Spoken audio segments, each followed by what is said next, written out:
and should not be rushed. Yesterday, the High Court struck the matter from the roll for lack of urgency.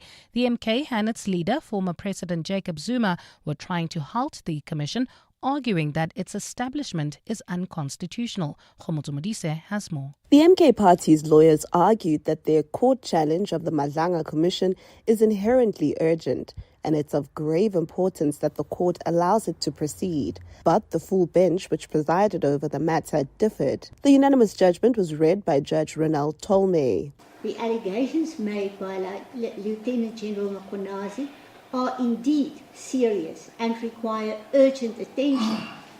However, how setting aside the impugned decisions on an urgent basis will protect our democracy is unclear. Now that the court has made this ruling, there are no more hurdles in the way of the Madlanga Commission of Inquiry.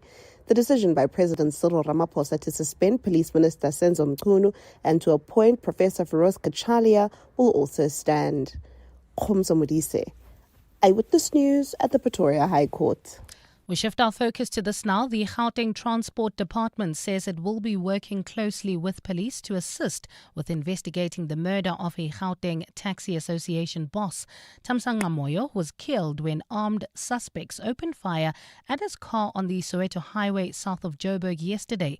A manhunt is underway for suspects who were travelling in a minibus taxi and a Toyota Yaris alleged to be responsible for the hit. Thando Luhlengcobo has more. The Provincial Transport Department says murder chairperson of the Gauteng Taxi Alliance worked closely with the department, adding that the taxi industry has lost a dedicated leader. Spokesperson Leslie Bampia. You would swear that it epitomizes the formalization we so want to see in the taxi industry. It was very professional. While the motive for the assassination is unknown at this stage, police allege it could be related to taxi industry violence. Mpia says the department is working on ways to tackle the escalating issue of taxi violence. So as that as a department we are able then to map a way forward in as far as taxi violence incidents are concerned. Meanwhile, police have appealed to the public for any information that could help with the investigation. Thando Luhlengcobo, Eyewitness News. Joburg Water says recently discovered damaged water pipes in some municipal flats in Westbury and Claremont have contributed to water outages. It's an additional problem the city says it will fix alongside other infrastructure issues to restore water to the broader community. Yesterday, Joburg Mayor Dada Morero visited affected residents, promising to build a new pipeline to increase water supply. Morero says for these municipal flats, they have installed water leak detection and a repair team has been deployed. So we'll have to undertake work to repair those pipes. They repair all the pipes and valves that supplies water to the flats, and these valves are suspected to be faulty or have been tampered with. He says they need communities to cooperate with Joburg Water. On the 18th, a team deployed to repair a leaking meter that supplies a block of flats on Davy Road. The team was unfortunately not allowed to carry out the work. We want to ask the community to also help us that when the technicians come through, be allowed to do the work. And US President Donald Trump has described his second state visit to the UK as a success. Trump says a number of issues were discussed, including migration issues with Prime Minister Keir Starmer. During a media briefing, Trump suggested that Starmer could use the military to stop illegal migration. He says the UK is facing migration challenges similar to those of the US, with migrants crossing the English Channel in small boats. Since his return to the White House, Trump has stepped up deportations and cracked down on unlawful border crossings. I told the Prime Minister I would stop it, and it doesn't matter if you call out the military, it doesn't matter what means you use, but it's going to destroys countries from within. And we're actually now removing a lot of the people that came into our country. It's a very hard chore. We were given a very, very bad hand.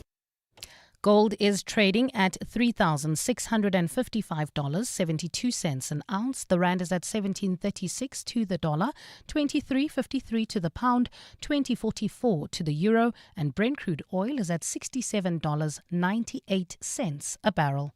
And in the traffic, we've got an accident leaving Bedford View on the N3 North near Linksfield Road. It's causing delays already. Please be on the lookout there.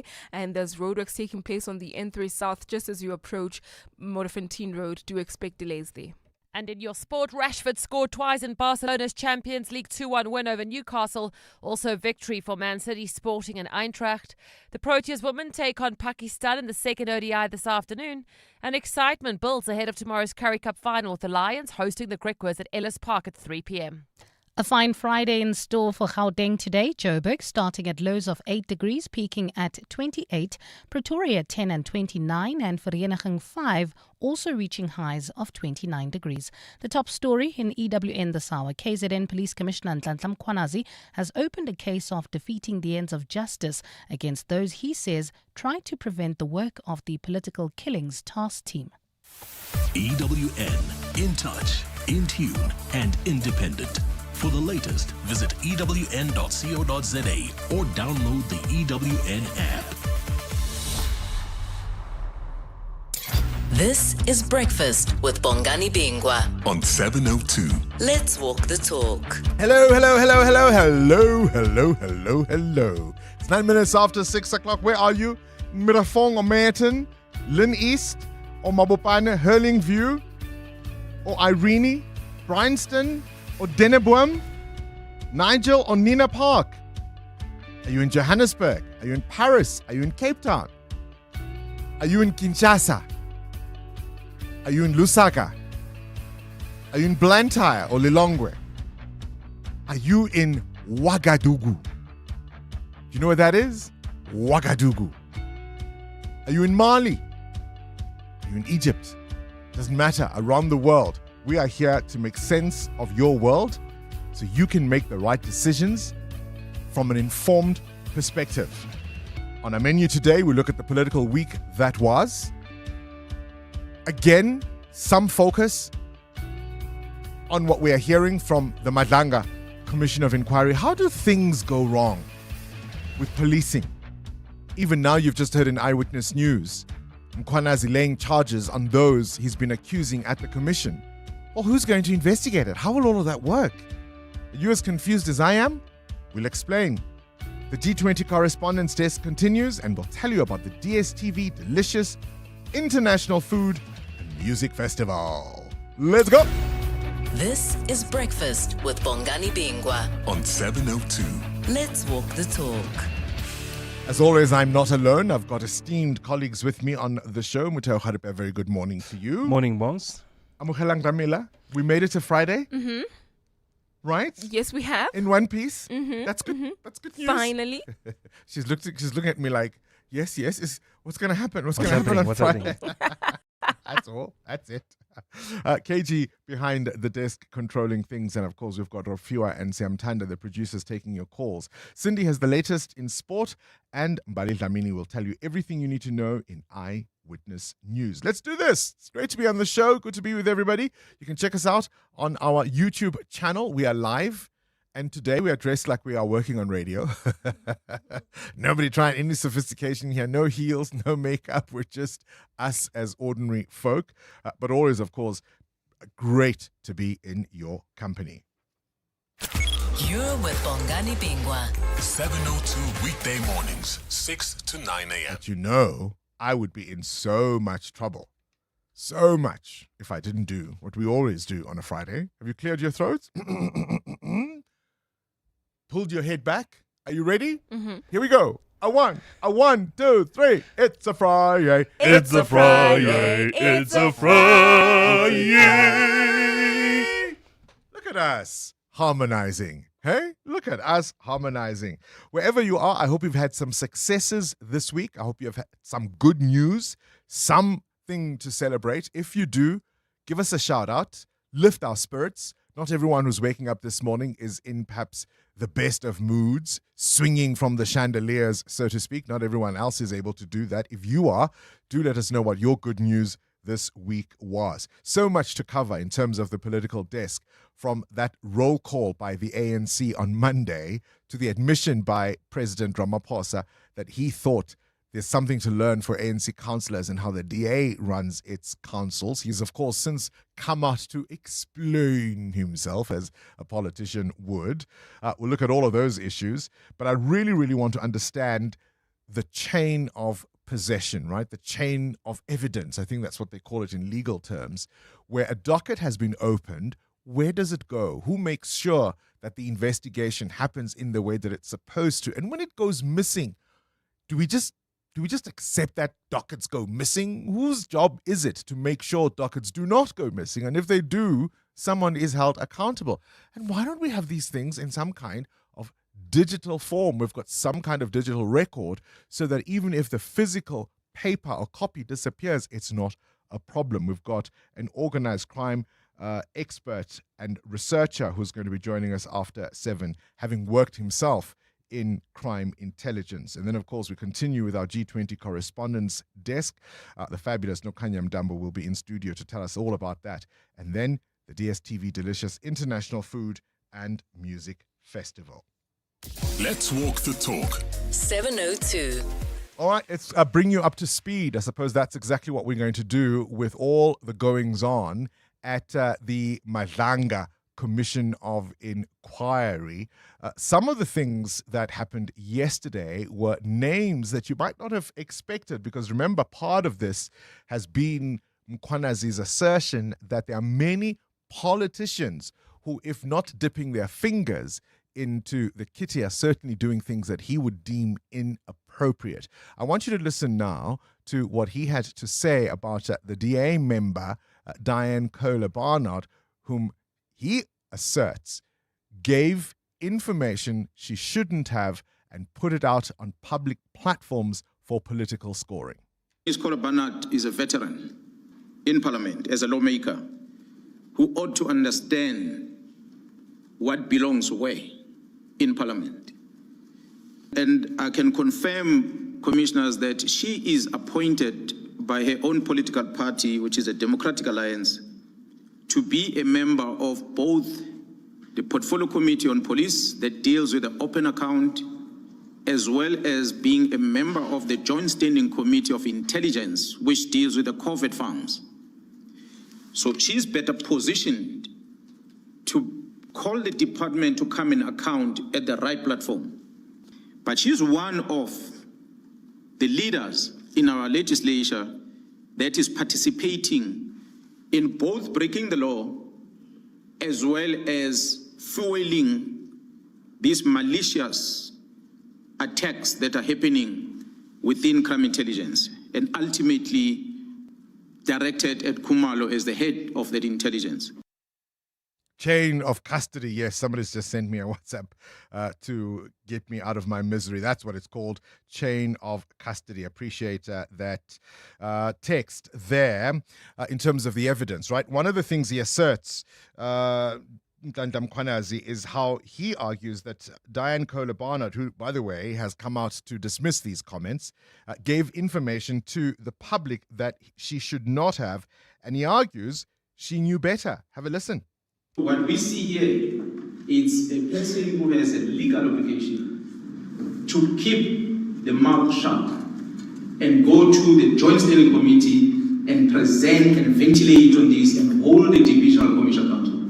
But she does not use that platform. She goes public and discloses this. The risk of this, Commissioners, is that it forces the members that are within crime intelligence in the public space to defend themselves by divulging all the secrets of the states that they are aware of, the irregularities within crime intelligence that ranges from the police to the political parties, which the members are not supposed to, according to their vetting and the classification of that information. The platform they have to vent that is within Inspector General of Intelligence and Parliament, Joint Standing Committee of Intelligence.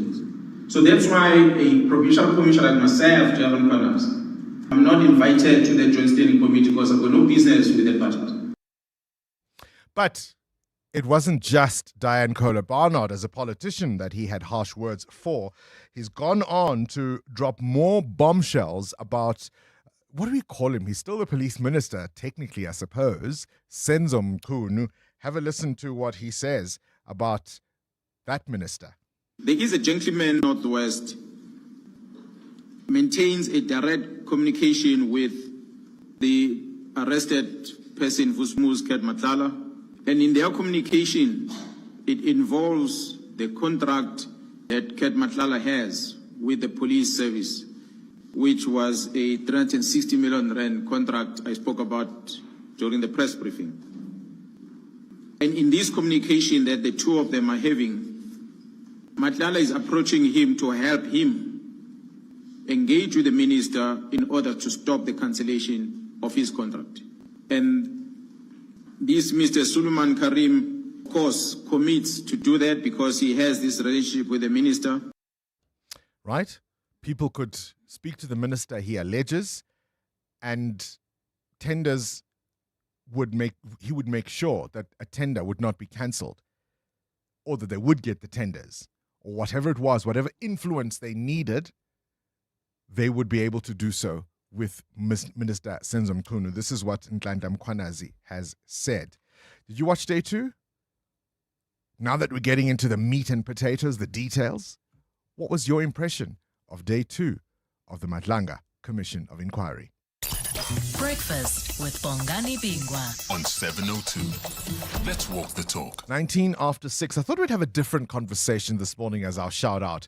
I got a message on someone I am friends with on Facebook. We don't really know each other in real life, but here's what she had to say to me. She says, I love you and your shows, Bongani. You get me through the horrendous traffic every day.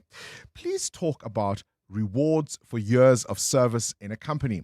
I recently hit my 30-year mark at work and didn't get even a simple congratulations. Pretty heartbreaking. It raises such an important question. How do companies show appreciation, and are we doing enough to celebrate loyalty and long service? And I just thought it's worth putting out there. How long have you been at your company, and what recognition have you received for it?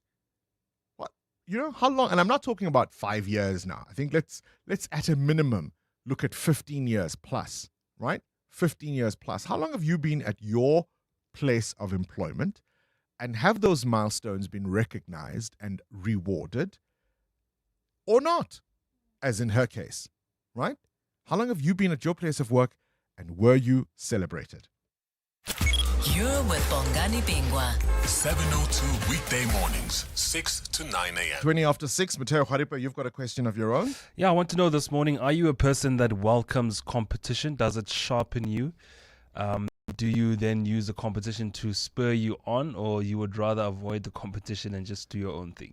I mean, I'm so competitive. I was explaining to someone that even on hikes, so we're planning to do a hike. Yeah. And I was saying, but we have to bring our music, because for me, a hike is not a walk and talk. We've got our music, but we're walking, because I want to walk past the walkers in front of me. Why are you racing? I want to pass them. You're racing?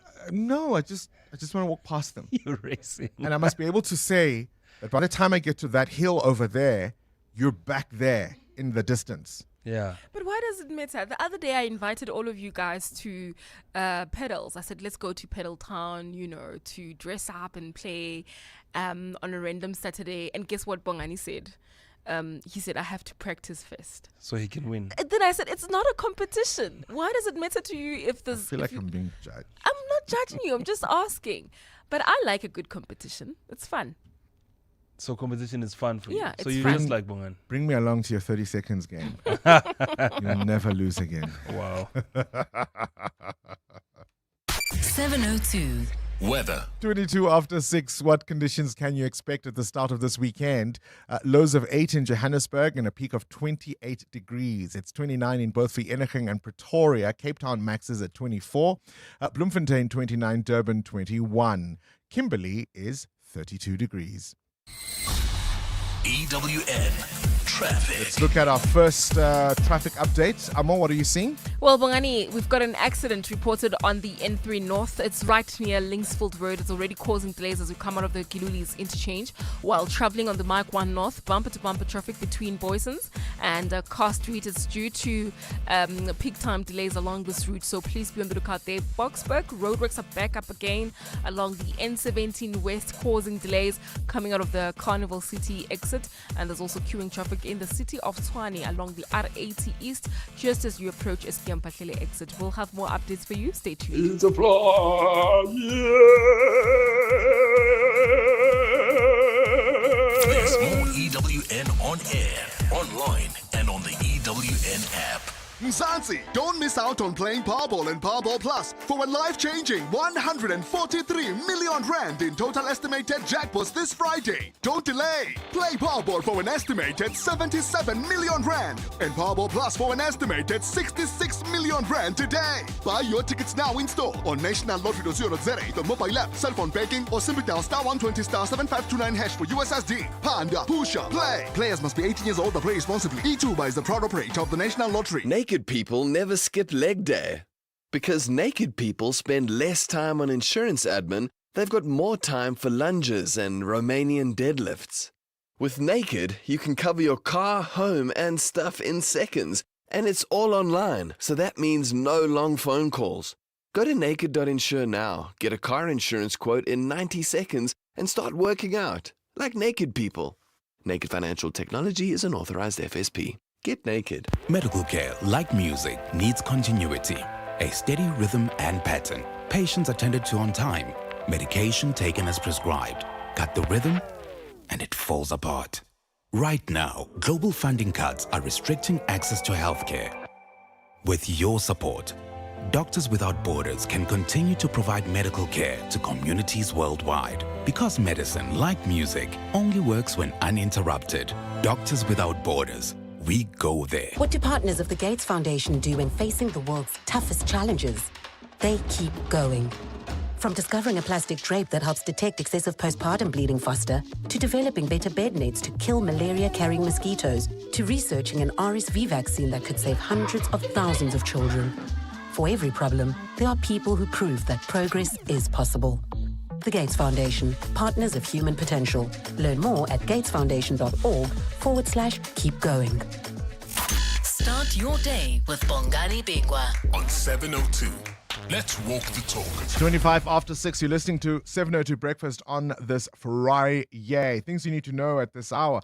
Listen to this. The United Nations International Children's Emergency Fund now reports that obesity has overtaken being underweight globally. It used to be that a lot of kids were underweight. And now for the first time in history, there are more kids who are overweight than there are who are underweight. 1 in 10 school-aged children, about 188 million around the world, have obesity.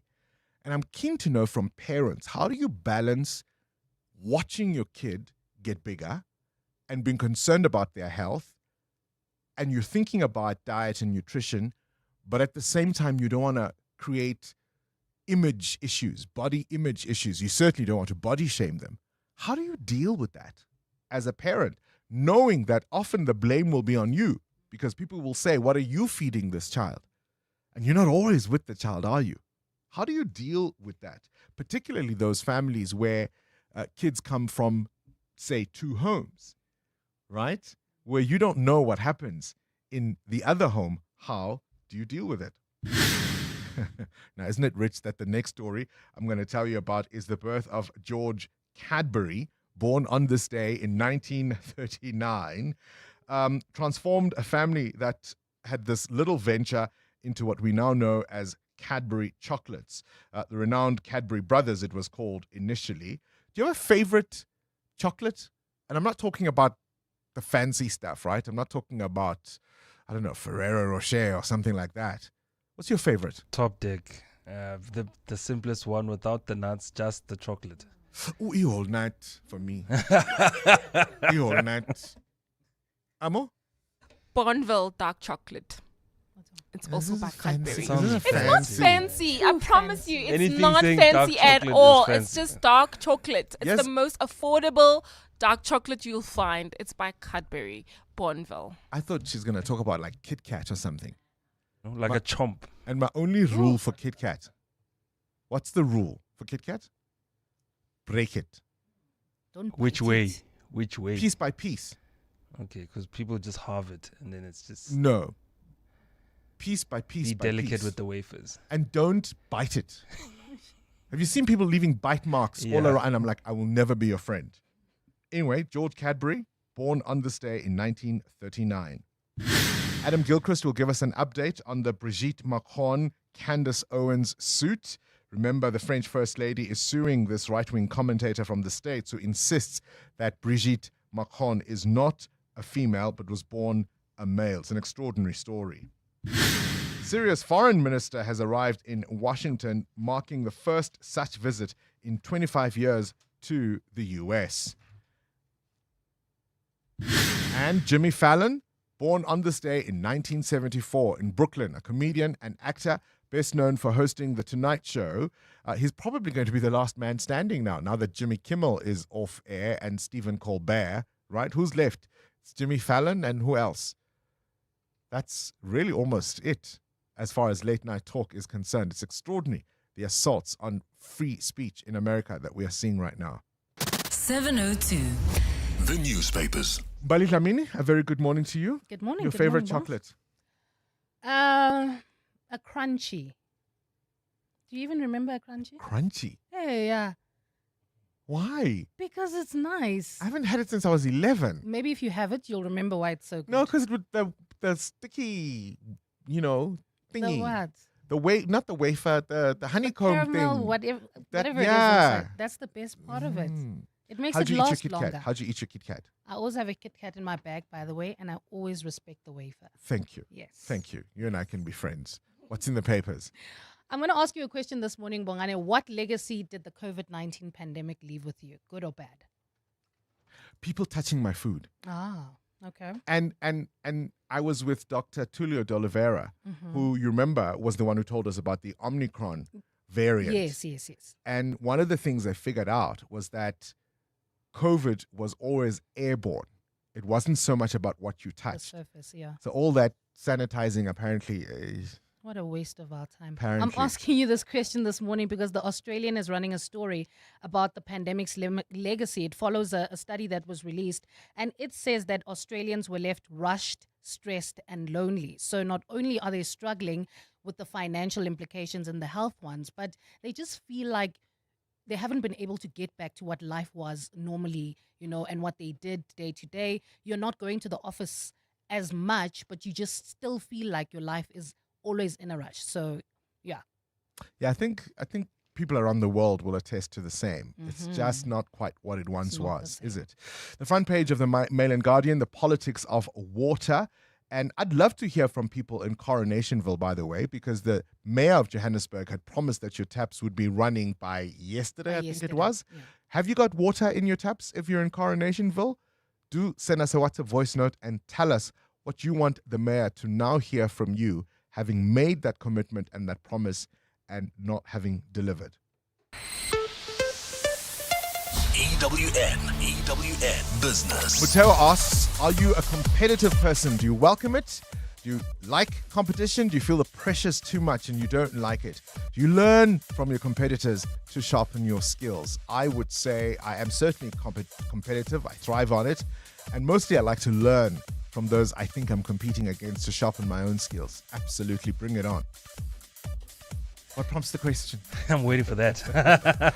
With Presidents Donald Trump and Xi Jinping set to meet on trade discussions today, the chip wars continue on the market. Chinese telecommunications giant Huawei has announced new computing systems for powering artificial intelligence with its in-house Ascend chips as it steps up pressure on US rival Nvidia. Now, Nvidia says it's definitely feeling the heat from Chinese firms and says customers will have to choose the best technology. And there's a lot to compete for. According to Semiconductor Association, the global semiconductor market experienced its highest ever sales year in 2024, topping $600 billion in annual sales for the first time, and double-digit market growth is projected for 2025. Now, NVIDIA's mobile processors are used in cell phones, tablets, and auto infotainment systems, as well as games. Now, during COVID, the U.S. government placed Huawei on a trade ban, which restricted their access to Google mobile services and prevented them from using full Android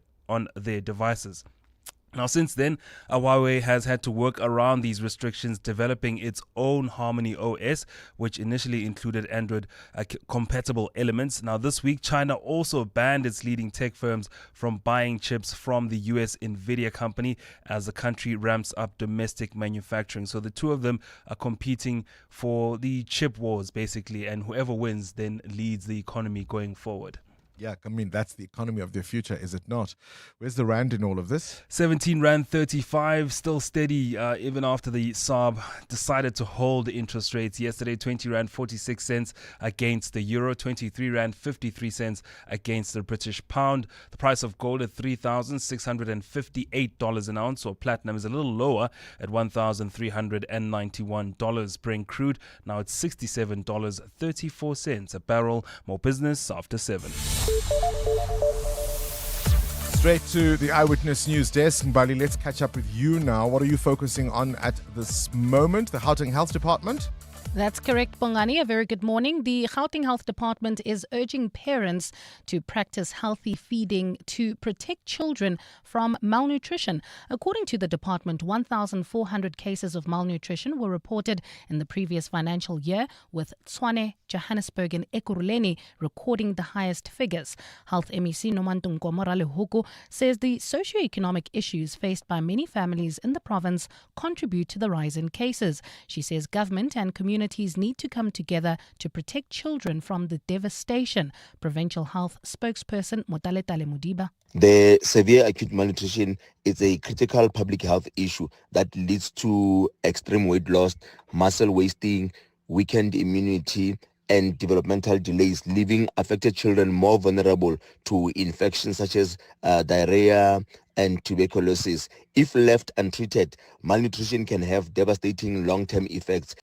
The ANC has slammed the DA-led Western Cape government for failing to curb shootings and gang violence in that province.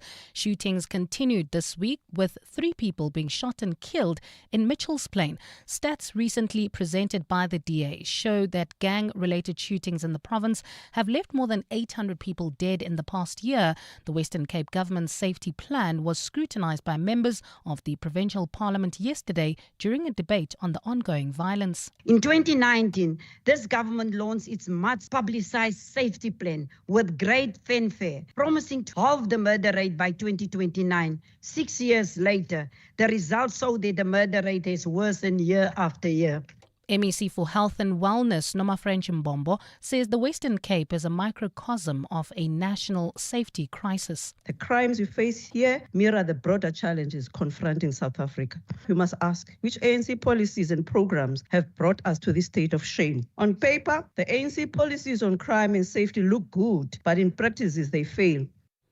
To this now, Minister in the Presidency Khumbudzo Ntshavheni says the G20 Leaders Summit is Africa's best chance to showcase its ability to host a gathering of the world's biggest economies. She says another opportunity for Africa to hold the G20 presidency could come after 20 years, and South Africa must make the gathering of international leaders a major success. Ntshavheni gave an update on preparations for the November summit at a post-cabinet briefing yesterday. Babalondenze has more.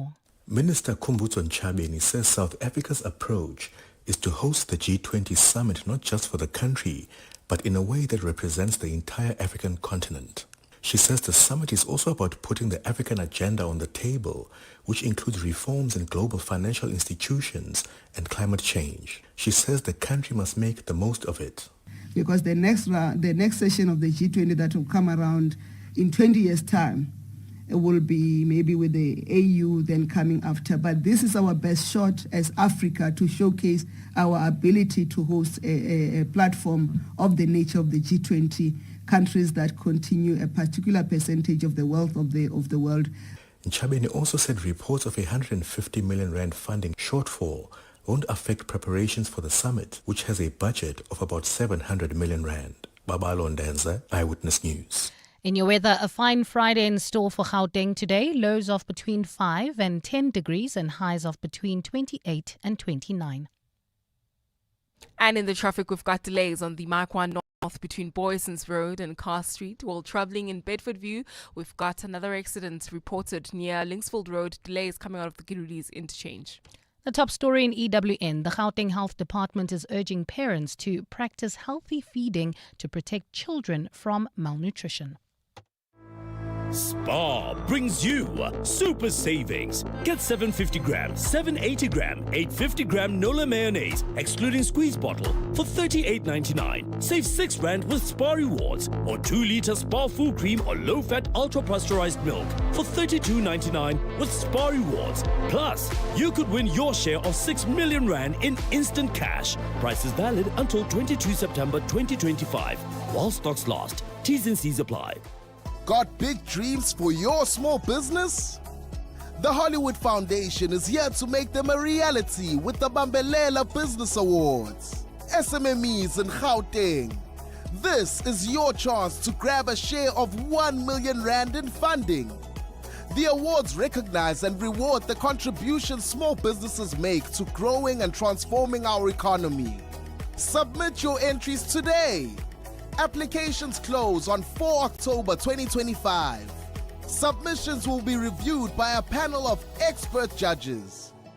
Enter now at www.hollywoodfoundation.co.za.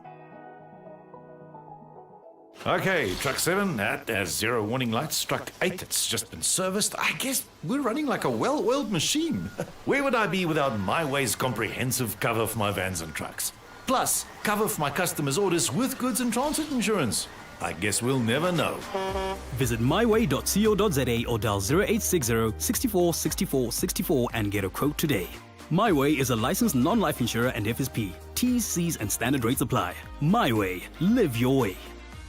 702. WhatsApp Bongani on 072 702 1702. Morning, Bongani.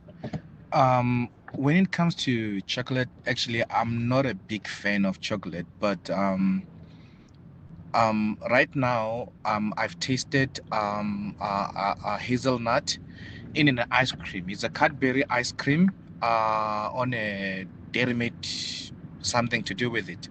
So they have this new flavor called hazelnut. Yo! I'm telling you, it's just something else. Thank you. Good morning, 702. Good morning.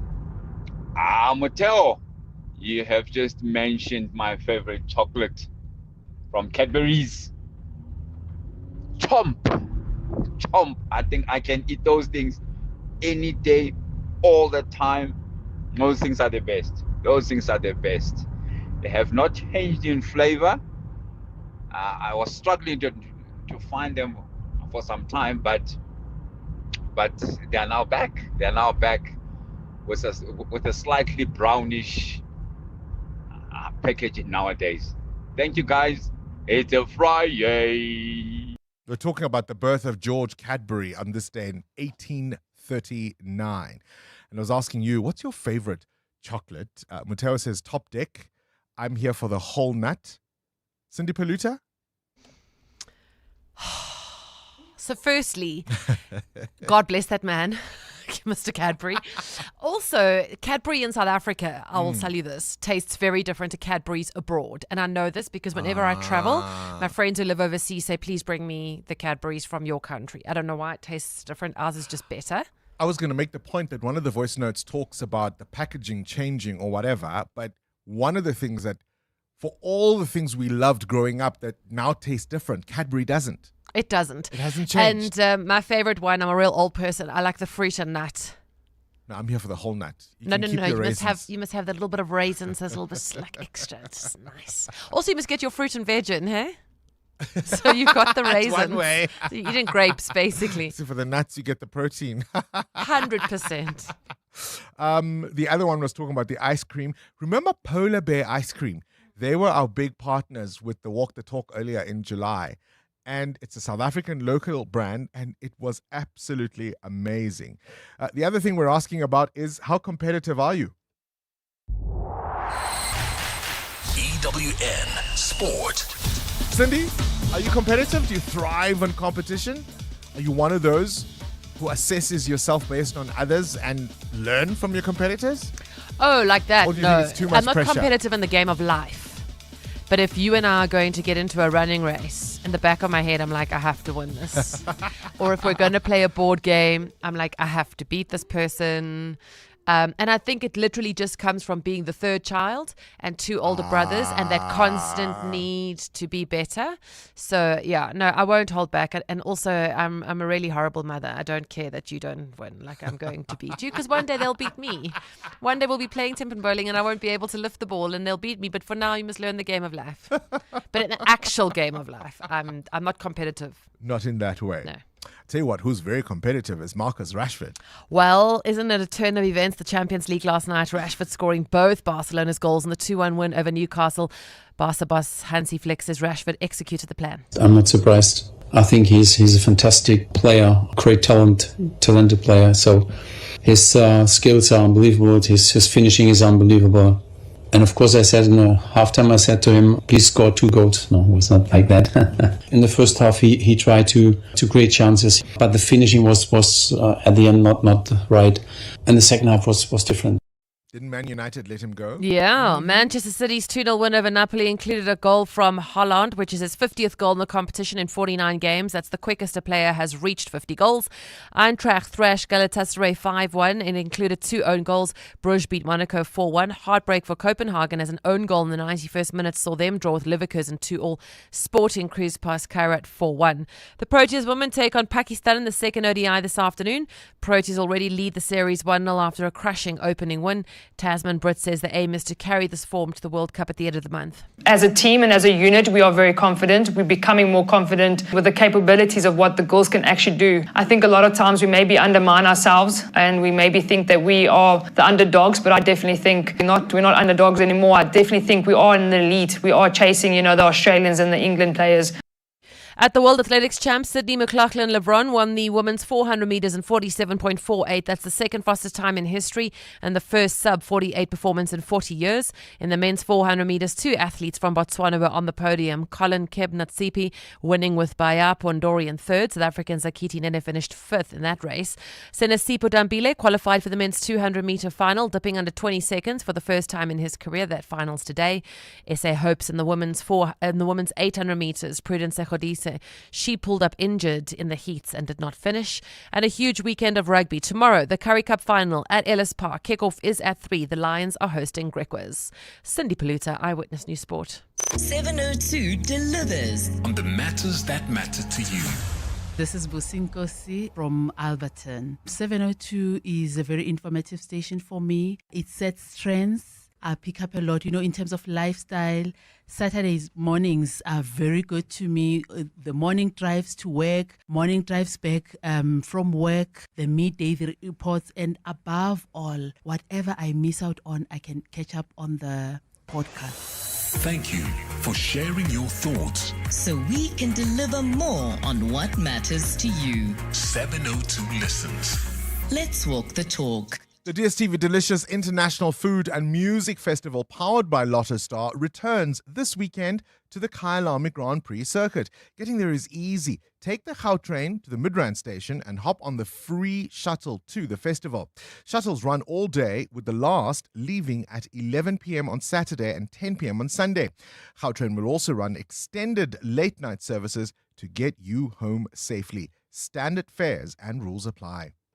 Naked people are totally zen, because naked people spend less time on insurance admin and more time meditating and balancing their chakras. With Naked, you can cover your car, home, and stuff in seconds, and it's all online, so that means no long phone calls. Go to naked.insure now, get a car insurance quote in 90 seconds, and start meditating like naked people. Naked Financial Technology is an authorized FSP. Get naked. You've reached in his Renault Duster en route to Dullstrom. This journey is taking to try a sport far more boring than its name might suggest. Fly. Fishing. He'll be in his Renault Duster, which he bought with 40,000 Rand trade-in assistance.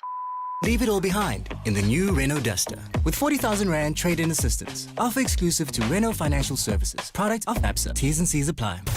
The brainy kids of the Whiz Quiz. On 702. Hello, my name is Nsuku. I'm 11 years old. I go to Walterford Park Primary School, and when I grow up, I want to be a soccer player.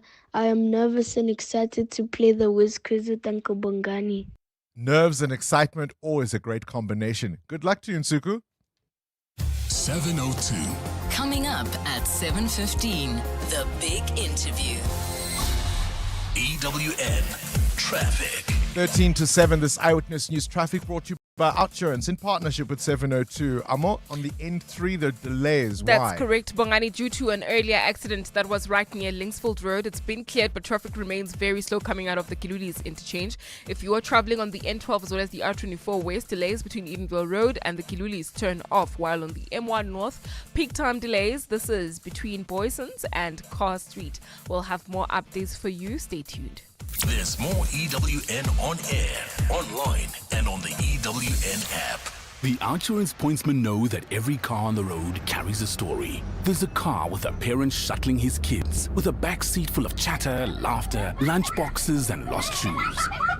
The Outsurance pointsmen know it's not just a car in traffic, it's a regular yet special slice of a family's life. Every story's different, and every story matters. That's why the Outsurance pointsmen have been doing what they do since 2005, in proud partnership with 702. Outsurance is a licensed insurer and FSP. A sinkhole on the R21 near Olifantsfontein is being repaired, but this isn't just about restoring the road. Sunral's 154 million rand project is opening the door to new opportunities for the local community, from training and mentorship for SMMEs to jobs for unskilled labor and real experience for young engineers. This project is repairing more than a road, it's building futures. Work starts mid-September 2025. Sunral, building South Africa through better roads. It's spring, SA, and here at DecoFern, we say it's time to say yes. Say yes to new friends.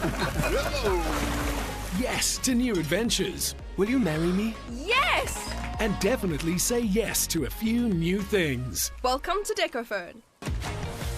Say yes to awesome savings at the DecoFern Furniture Spring Sale, with up to 35% off on outdoor furniture and much more. In store now or at decofernsa.co.za. Time to review my favorite employee, my FNB Gold Business Account. You give me thousands of potential customers by listing my business on NAV Marketplace and access to Guard Me, a bodyguard for cash drops, locking up. No other card does this. If you weren't a bank card, I'd give you a raise. The FNB Gold Business Account. No other card works harder for your business because your safety is worth it. FNB, help changes everything. T's and C's apply. FNB, a division of First Rand Bank Limited, an authorized FSP and credit provider.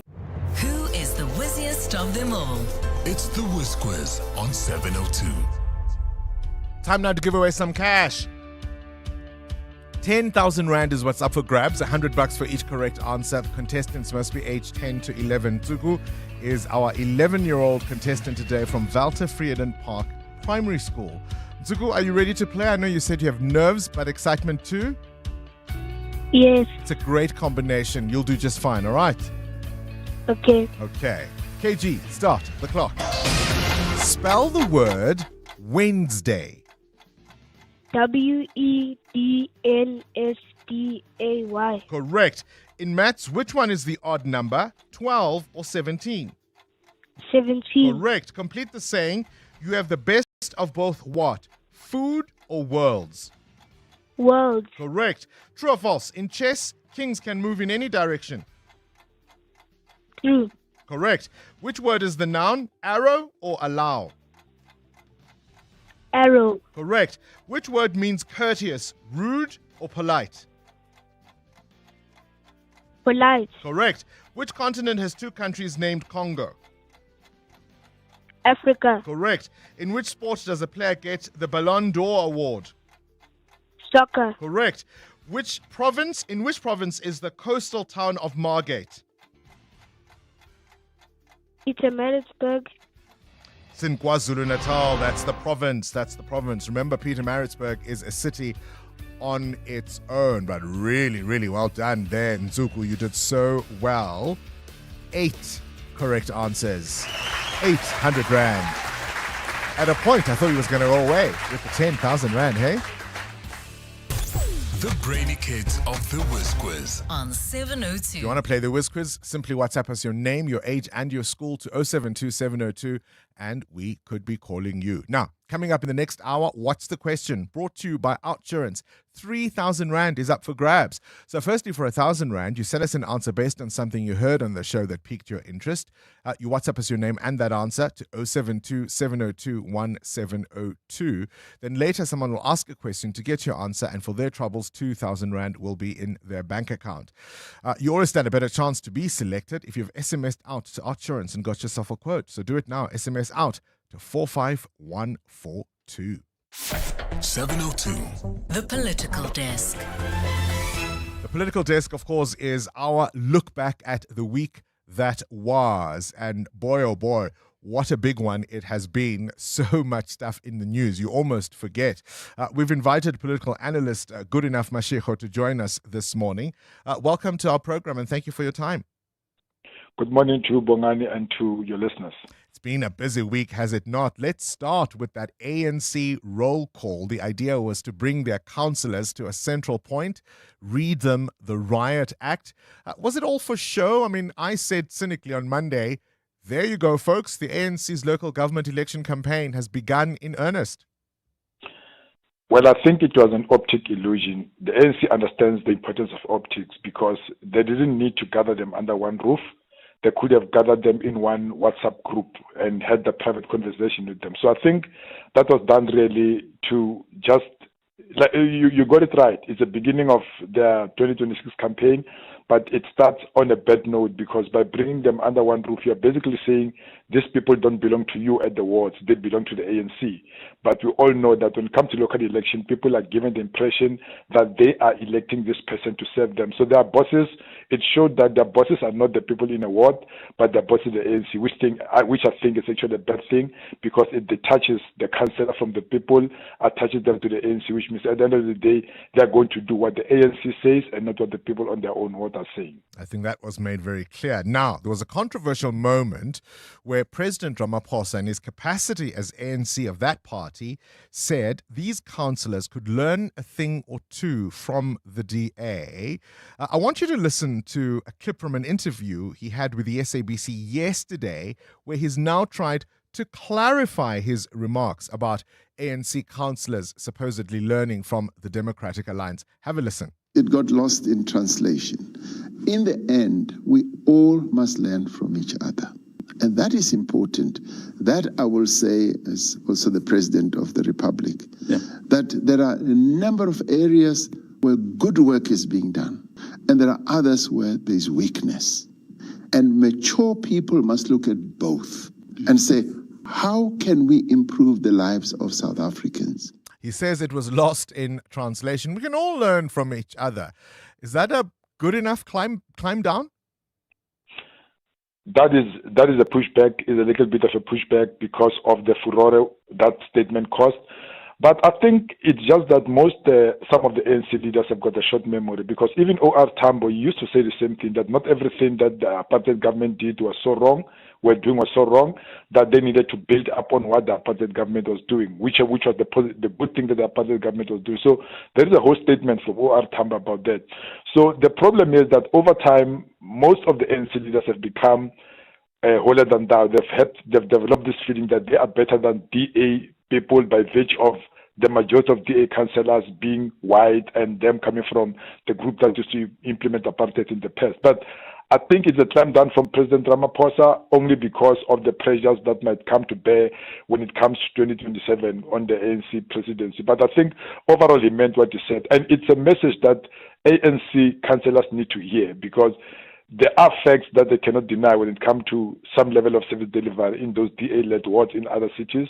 And there is a fact that they cannot avoid, that some of the areas where they are majority, they are collapsing. It takes us back to your WhatsApp group conversation, right? Perhaps in private he could have made that point, but as the election cycle begins or election season begins, it's a real gift to the Democratic Alliance, though, isn't it? Definitely it is. I'm sure they're going to be running posters around that next year to say, even your president said the same. Their PR machine must be in a tailspin right now, really trying to, making sure that 2026, they are really campaigning on the words of Cyril Ramaphosa. If they can be able to spin it quite well to work for them. Let's come to Johannesburg now. The Patriotic Alliance revealing some of its mayoral candidates for various cities. But in Johannesburg, they thought they could push Kenny Kunene, who's supposedly suspended and under some investigation, but he's their mayoral candidate. What does that tell you about the possible whitewash investigation they will give us? Look, the PA does not have a lot of depth when it comes to the leaders that they can be able to put out there. And Kenny Kunene is that only person that has got a visible face because he built his own reputation goes back to before he got into politics. So the PA is making a mistake of thinking populist politics work in South Africa. I don't think they do. If populism worked in South Africa, the EFF wouldn't have performed the way it performed last year. The ANC will still be sitting on 60% of the votes because what they've been doing from the time when Thabo Mbeki was put out of the leadership, they've been running populist politics, talking about land, talking about expropriation, talking about all these populist things. The PA is making that mistake. They think populism works. And the fact that Kenny Kunene was MEC for transport at a time when all those roads were exploding in Joburg and there's still no answer about what actually happened there. I don't think it's going to work. They're undermining the intelligence of the voters in Joburg, but they're basically thinking if Helen Zille is going to run for the DA, they might as well field Kenny Kunene, and Kenny Kunene can play the politics of Abahambe, the politics of targeting immigrants, which is something that Helen Zille cannot do open. So they're really undermining the intelligence of the people of Joburg because they think the Abahambe campaign, the anti-immigration campaign, is something you can run on. Helen Zille can't, Kenny Kunene can. The ANC will be caught in the middle to not know exactly what they can do. The EFF is not going to be using that, but they're going to be silent on that one. So I think for them, they're just going to play on one card, and I don't think it's a card that's going to work. And I think they're just handing it over to the DA by doing that, to Helen Zille by doing that. All right. Final question, very quickly. The SANDF chief, General Rudzani Mapwanya, made what I would call incendiary remarks in the wider geopolitical context of South Africa and U.S. relations. No less now than the defense minister has come out to bat for him, saying he will face no disciplinary action because he didn't do anything wrong. Look, we need to understand that General Mapwanya is the last batch of the Mkhonto Wesizwe people that are going to be leading the National Defense Force. I don't think beyond him, we are still going to get some of these people from Mkhonto Wesizwe. So these are very ideological people because the statement that Mapwanya did, it is a political statement, and we all are told that the functionaries in the SANDF, from the chief, from the secretary going down to the chief and others, those are non-political people. So the minister should not be surprised. I think it should not be surprised because this is a minister who failed in education. The minister who told you people can pass on 30%. So if it's probably the same principle she's applying to the defense force, that you can score at 8, you can still be a chief of the army. But I think saving grace for South Africans should be, he is probably the last of the MK people. Beyond him, there's going to be professional soldiers that are going to step into that place, who will know their place, that they cannot be ideological when you are occupying such a strategic position, and in a time when the geopolitical tension between South Africa and America at this peak. Yeah, I think, as you said earlier, it's the ANC first, is it not? Good enough, Mashego, political analyst with this week's Political Desk. 702. Coming up, the big interview. The big interview today will focus on how does policing actually work in South Africa? How are some of the things we're hearing in the Madlanga Commission of Inquiry possibly true? And it starts with things like dockets. Who has that chain of custody? How does it all work? When a docket goes missing, who is responsible? Who holds them to account? And how is it that syndicates can infiltrate the police at the highest levels? All of that to come. This is EWN. MPs deny allegations leveled against them by Mkhwanazi, and the death of a Gauteng taxi boss shines the spotlight on taxi violence.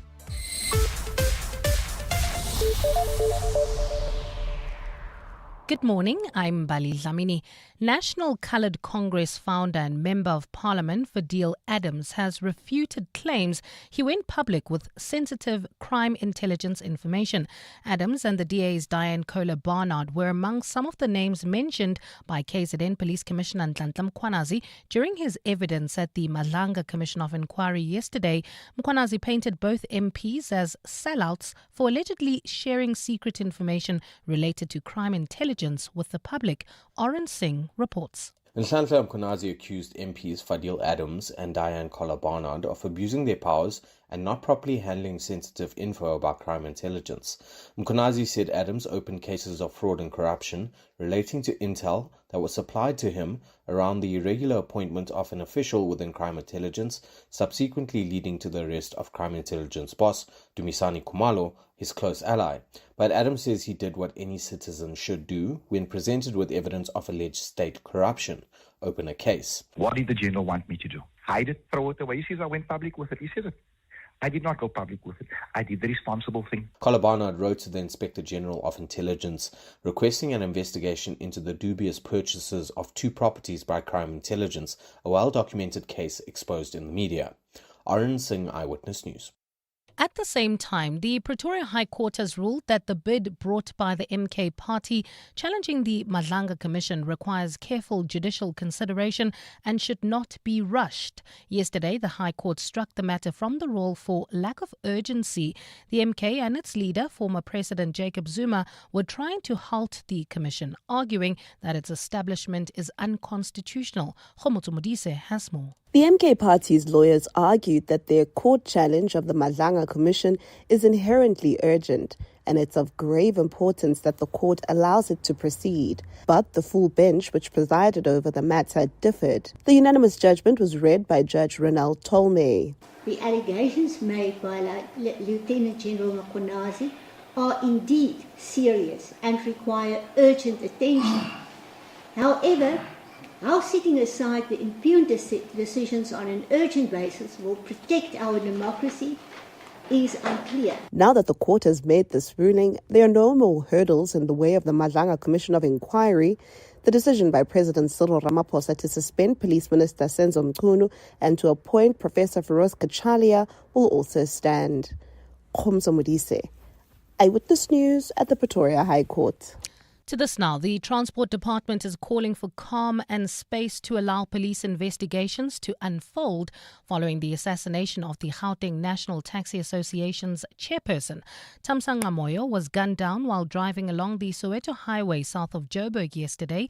Police say 2 vehicles cornered Moyo, who was driving alone, and shot at his car, killing him on the spot. Transport spokesperson Colin Msibi says the process to establish an investigating team to look into the murder is underway. Upon hearing the news of Mr. Moyo's fatal shooting, Minister Chris reached out to the acting Minister of Police, Professor Feroz Kachalia, who gave assurance to Chris that a process to establish an investigation team is already underway. Reserve Bank Governor Lesetja Kganyago says the central bank is still in talks with National Treasury on the inflation target. The move to lower the target in July caused what appeared to be a rift between the monetary and fiscal policy heads. This followed the central bank's decision to revise its inflation target down to 3%. Treasury accused the Reserve Bank of making a unilateral and preemptive decision. Kganyago and Finance Minister Enoch Godongwana later agreed to find common ground. Speaking during yesterday's repo rate announcement, Kganyago again addressed this matter. We are always talking, and part of the reason why we referenced that joint statement is because that joint statement captured the conversations that the minister and the bank have been having. That is where I would leave it. And further afield, the Taliban government has removed books written by women from Afghan universities. The move forms part of a new ban which has also outlawed the teaching of human rights and sexual harassment. The universities were further told they were no longer allowed to teach 18 subjects, with officials saying they were in conflict with the principles of Sharia. The decree is the latest in a series of restrictions which the Taliban has brought in since returning to power 4 years ago. According to the BBC, the ban also appears to have targeted books by Iranian authors or publishers. Gold is trading at $3,653.43 an ounce. The rand is at 17.37 to the dollar, 23.53 to the pound, 20.46 to the euro, and Brent crude oil is at $67.44 a barrel.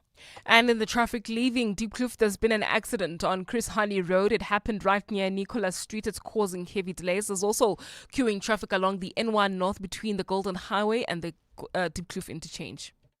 And in your sports, SAFA confirms that FIFA has officially opened investigation into Bafana Fielding, an ineligible player. Heartbreak for Prudence Sekgodiso, who pulled up injured in the 800-meter heat at the World Athletics Champs. My leg just didn't want to go there. My leg didn't want to give it all. I tried, Oh my word. And Champions League wins for Barcelona, Manchester City, Eintracht and Bruges. A fine Friday in store for Gauteng today. Lows of between 5 and 10 degrees and highs of between 28 and 29. The top story in EWN this hour. National Coloured Congress founder and Member of Parliament Fadil Adams has refuted claims he went public with sensitive crime intelligence information. EWN, in touch, in tune and independent. For the latest, visit ewn.co.za or download the EWN app. This is Breakfast with Bongani Bingwa on 702. Let's walk the talk.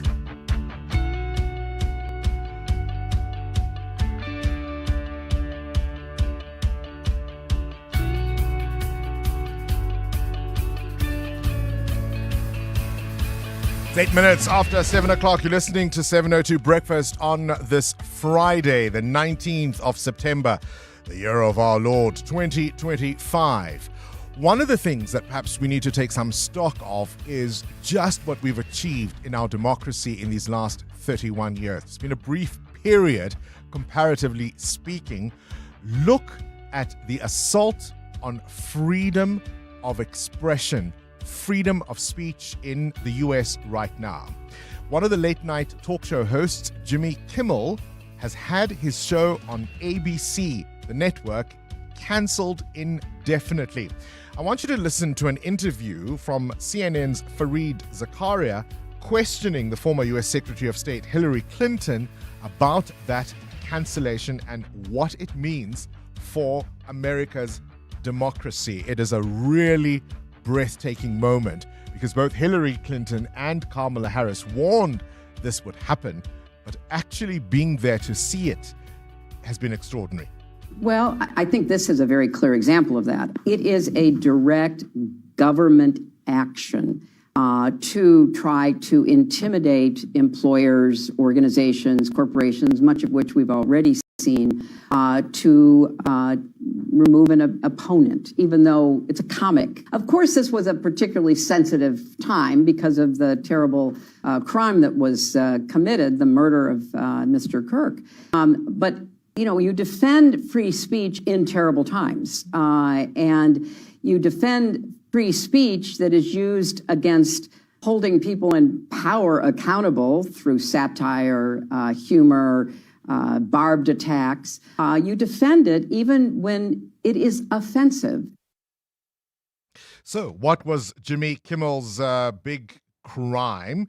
He spoke, of course, in the wake of the murder of Charlie Kirk, the right-wing commentator, and he simply made the point that there were so many on America's far right, the MAGA crowd, who were desperate that it wasn't one of them. And for that reason, the network felt afraid the Trump administration might act against them. And so they ditched Jimmy Kimmel. One of the things I'm very proud to say is here at Prime Media, we are backed to the hilt as talk show hosts. We say what we like. We don't get it approved, not before nor after.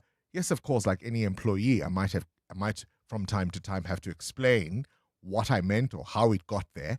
But in general, there is no censorship, no editorial interference. And that comes from the democratic space that we are in, that for all the faults of the ANC in particular, we are not in a place where there is pressure for us not to be able to criticize the parties in power.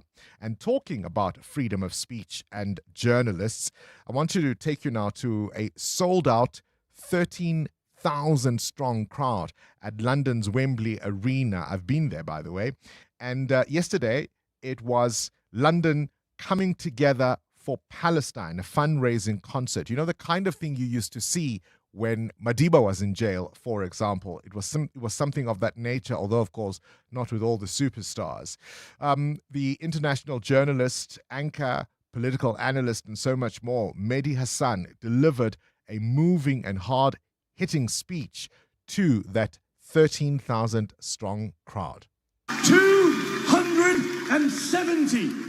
That's how many Palestinian journalists Israel has killed in Gaza. More than were killed in the First World War, the Second World War, the Korean War, the Vietnam War, the Iraq War combined.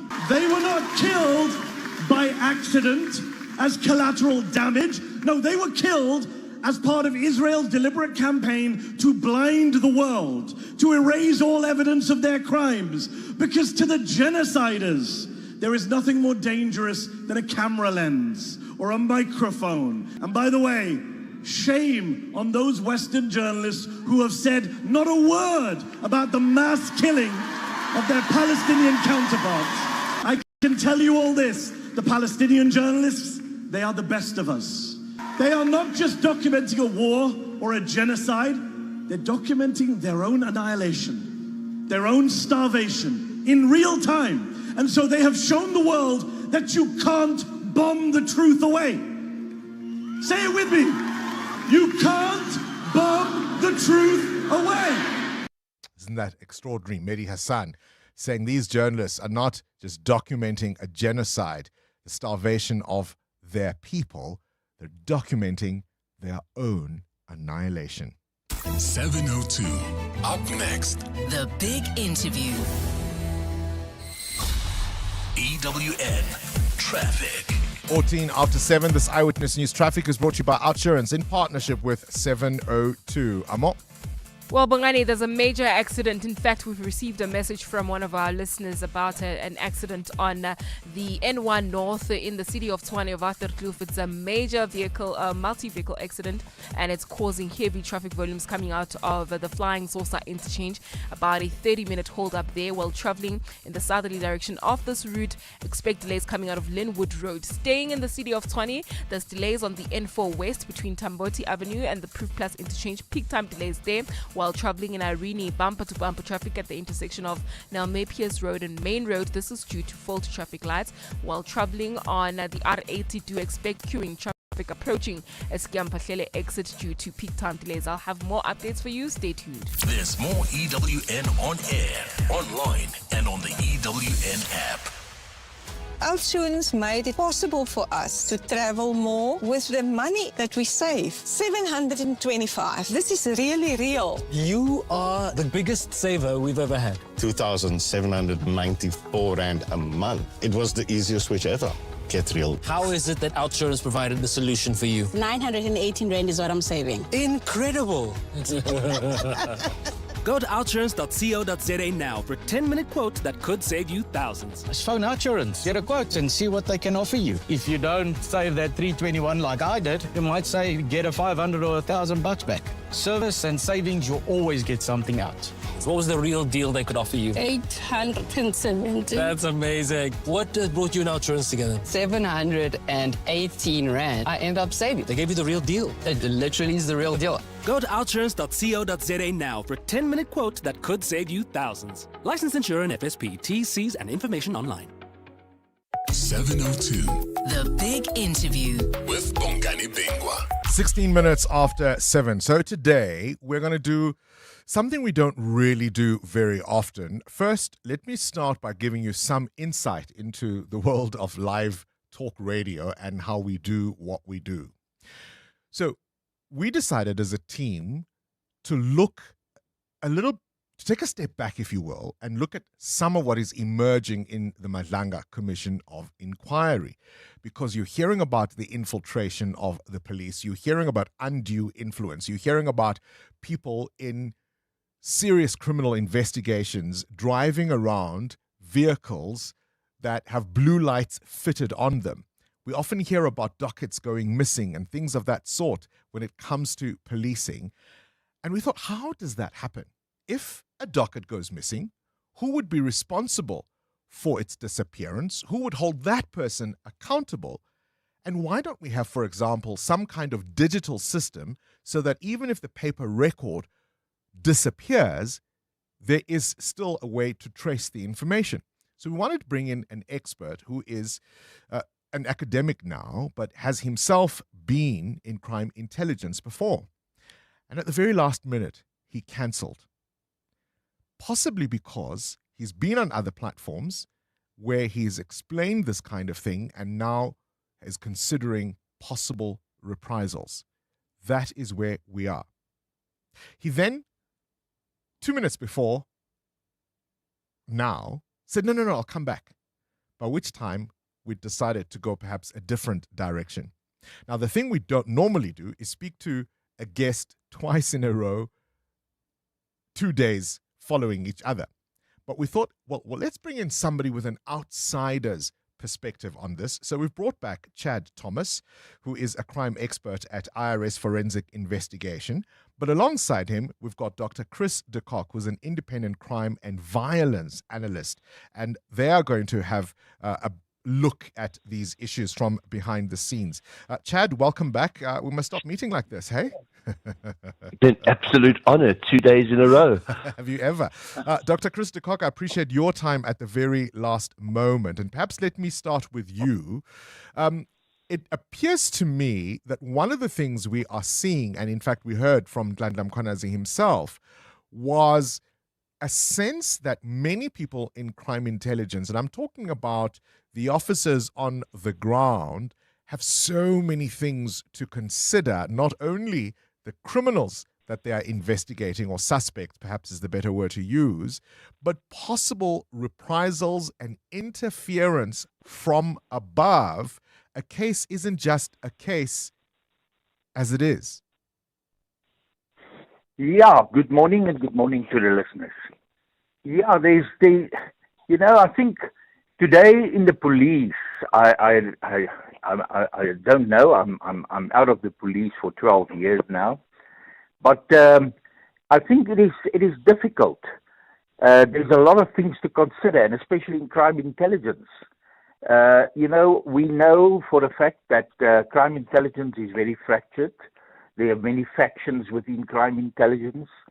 And if you're an officer there investigating something or gathering some intelligence, you may be under a lot of pressure. And you may look at a certain syndicate and get some information on that. But there's a lot of pressures, and you may be pressure. Let's talk about that pressure, Dr. de Kock. I mean, it's threats, right? Or even the offers of bribes. That's the pressure we're talking about. Yeah, and even your family. That is even worse. When people tell you, we know where your children is going to school, and we know all the movements of your wife, and all of those type of things. Gosh. All right, Chad. Let's start at the beginning. We've now, let's say we're looking at a political killing, right? A case lands on a detective's desk. What actually goes into a police docket? What is supposed to happen? So a police docket, by its very nature, is allegations that have been made of a crime. When somebody commits their signature under oath to the A1 statement, which is the founding statement on that docket, that actually becomes prima facie evidence of a crime, because that person has stated under oath that this is now what has happened. Further investigations have to take place, and in South Africa, with the complexities of crimes and the fact that it's difficult to get dockets enrolled, you need the NPA's involvement. So what would normally happen is a prosecutor gets assigned, and the prosecutor helps with guidance. That prosecutor also plays an integral role in signing off on certain documentation that's required, together with the magistrate, whether it's a Section 205 subpoena to obtain information on cell phone records, banking records, that type of thing, or J175 for someone to appear in court, or J50 for a warrant of arrest to be issued. So there's a symbiotic relationship that exists between the police officer and the prosecutor. It can never be complainant-driven. The police themselves, of course, we know, suffer severe inadequacies in terms of the numbers of truly skilled investigators that have remained in the service. Last year, we were 8,000 detectives short within the police, and the Hawks are only capacitated to about 51%. So a docket in South Africa is still paper-driven. It's still that hard brown cover. They'll scan in the A1 and the 3M forms, which is who the complainant is and what the basis of the case is, with a brief summary in terms of the 8.1.1.1 function on the CAS system. But they won't necessarily have everything there. It's not digitized. We're not watching an American crime series taking place in front of our eyes. It's a very laborious process. Dr. de Kock, we often hear of dockets going missing. Why aren't our systems digitized? That's a very good question, but I can't answer it. I don't know, but we are, as was just said, paper-driven. It's a docket, it's a brown docket, a folder, and everything goes in there. And I don't know why it's not digitized. I know that there was a time that they started to sort of scan it onto the system, but that's the only thing that happened. Yeah. Tad, I mean, it sounds extraordinary that in 2025 that would be the case, because once that evidence is logged into a docket, you mentioned banking records, cell phone records, witness statements. If all we have is a copy in a brown folder, well, that can't be very secure. It's easy to lose. It's easy to lose. It's also, in inverted commas, easy to misplace. So if it's misplaced and an accused is brought to court and the docket is not there, the matter is postponed to now find the docket. If they still cannot find the docket, the matter may be provisionally withdrawn and then never re-enrolled.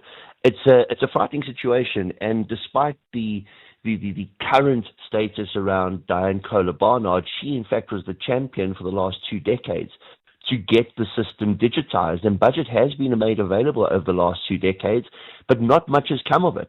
We have the primary statement scanned, we have a summary, but all the additional information, you'll see investigating officers are coming to court with bags upon bags upon bags of lever arch files, depending on the complexities of a case. You must remember, some cases when it comes to a complex financial crime may run into the tens, if not of the hundreds of thousands of documents, supporting documents, tender documents, bank statements, contra-bank accounts.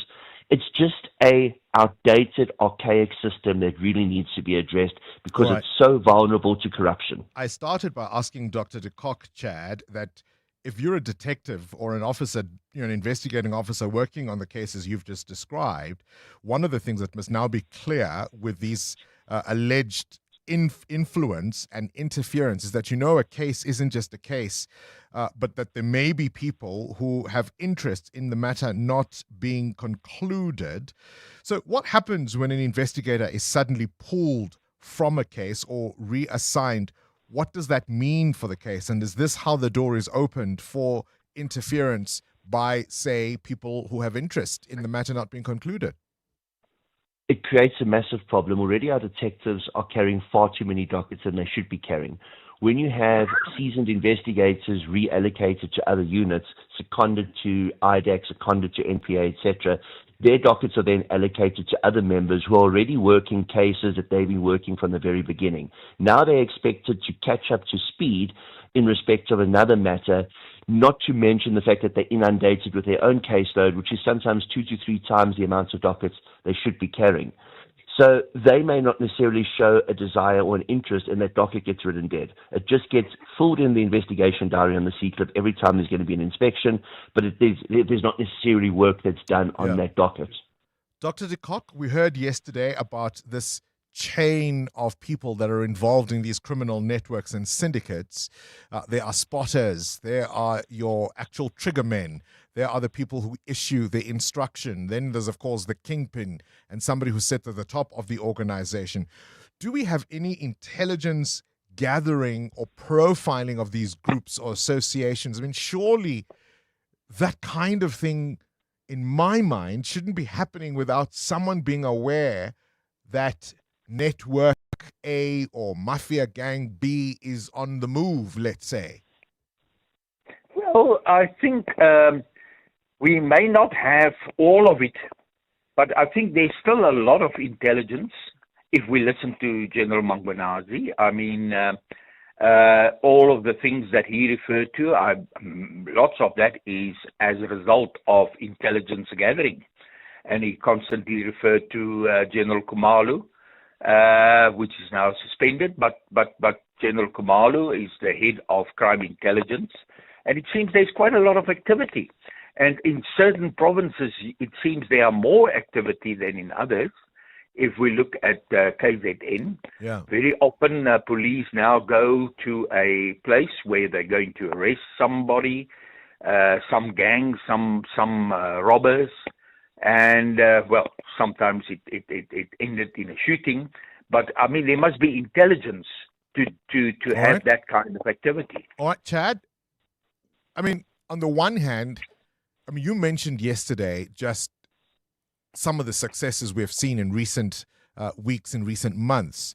But I'm just thinking of, again, an officer who's got to consider so many issues, so many balls in the air. There are the networks that they're investigating, the individuals, and how dangerous those are. Then you've got to consider that your bosses might be compromised by these networks, who have money, who have firepower. Are these officers really up against it?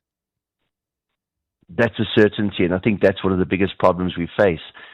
So many people have become overnight celebrities virtually because of their status from a money perspective. So if you're a tenderpreneur, you've got money, you've got status. If you're a general heading up a unit within the police, you're a celebrity within certain circles because you've reached that pinnacle. And therein lies a problem. The symbiotic relationship is created between very senior members, top-tier leadership of the underworld, and top-tier leadership of law enforcement. And when the members at the bottom see this, well, they think to themselves, if the higher senior members are doing this, I have no chance of being able to succeed in my case. Either I join them or I put myself at risk. Gosh, thank you very much, both of you gentlemen. Dr. Chris de Kock, an independent crime and violence analyst, and Chad Thomas from IRS Forensic Investigations. We thought we'd give you that scene setter, if you will, so that as you watch the Madlanga Commission, or indeed listen throughout the day and you hear things on 702, you understand the context and the complexity that investigating officers have to work with, and even just basic things like all of it being paper-based.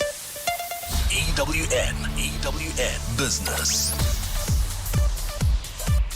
Muteo Kharipe, let's do business news. KG has clearly had enough of my yak. But it's extraordinary, right? I mean, you understand how the private sector works in business.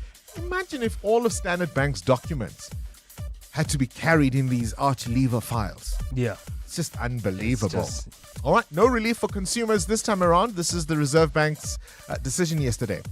I was one of the consumers that was not happy about this decision, but the South African Reserve Bank's Monetary Policy Committee... The file get lost. the file was lost, and we had an unchanged interest rate yesterday at 7%, with the prime lending rate at 10.5%. The central bank is going for a wait-and-see approach at the moment.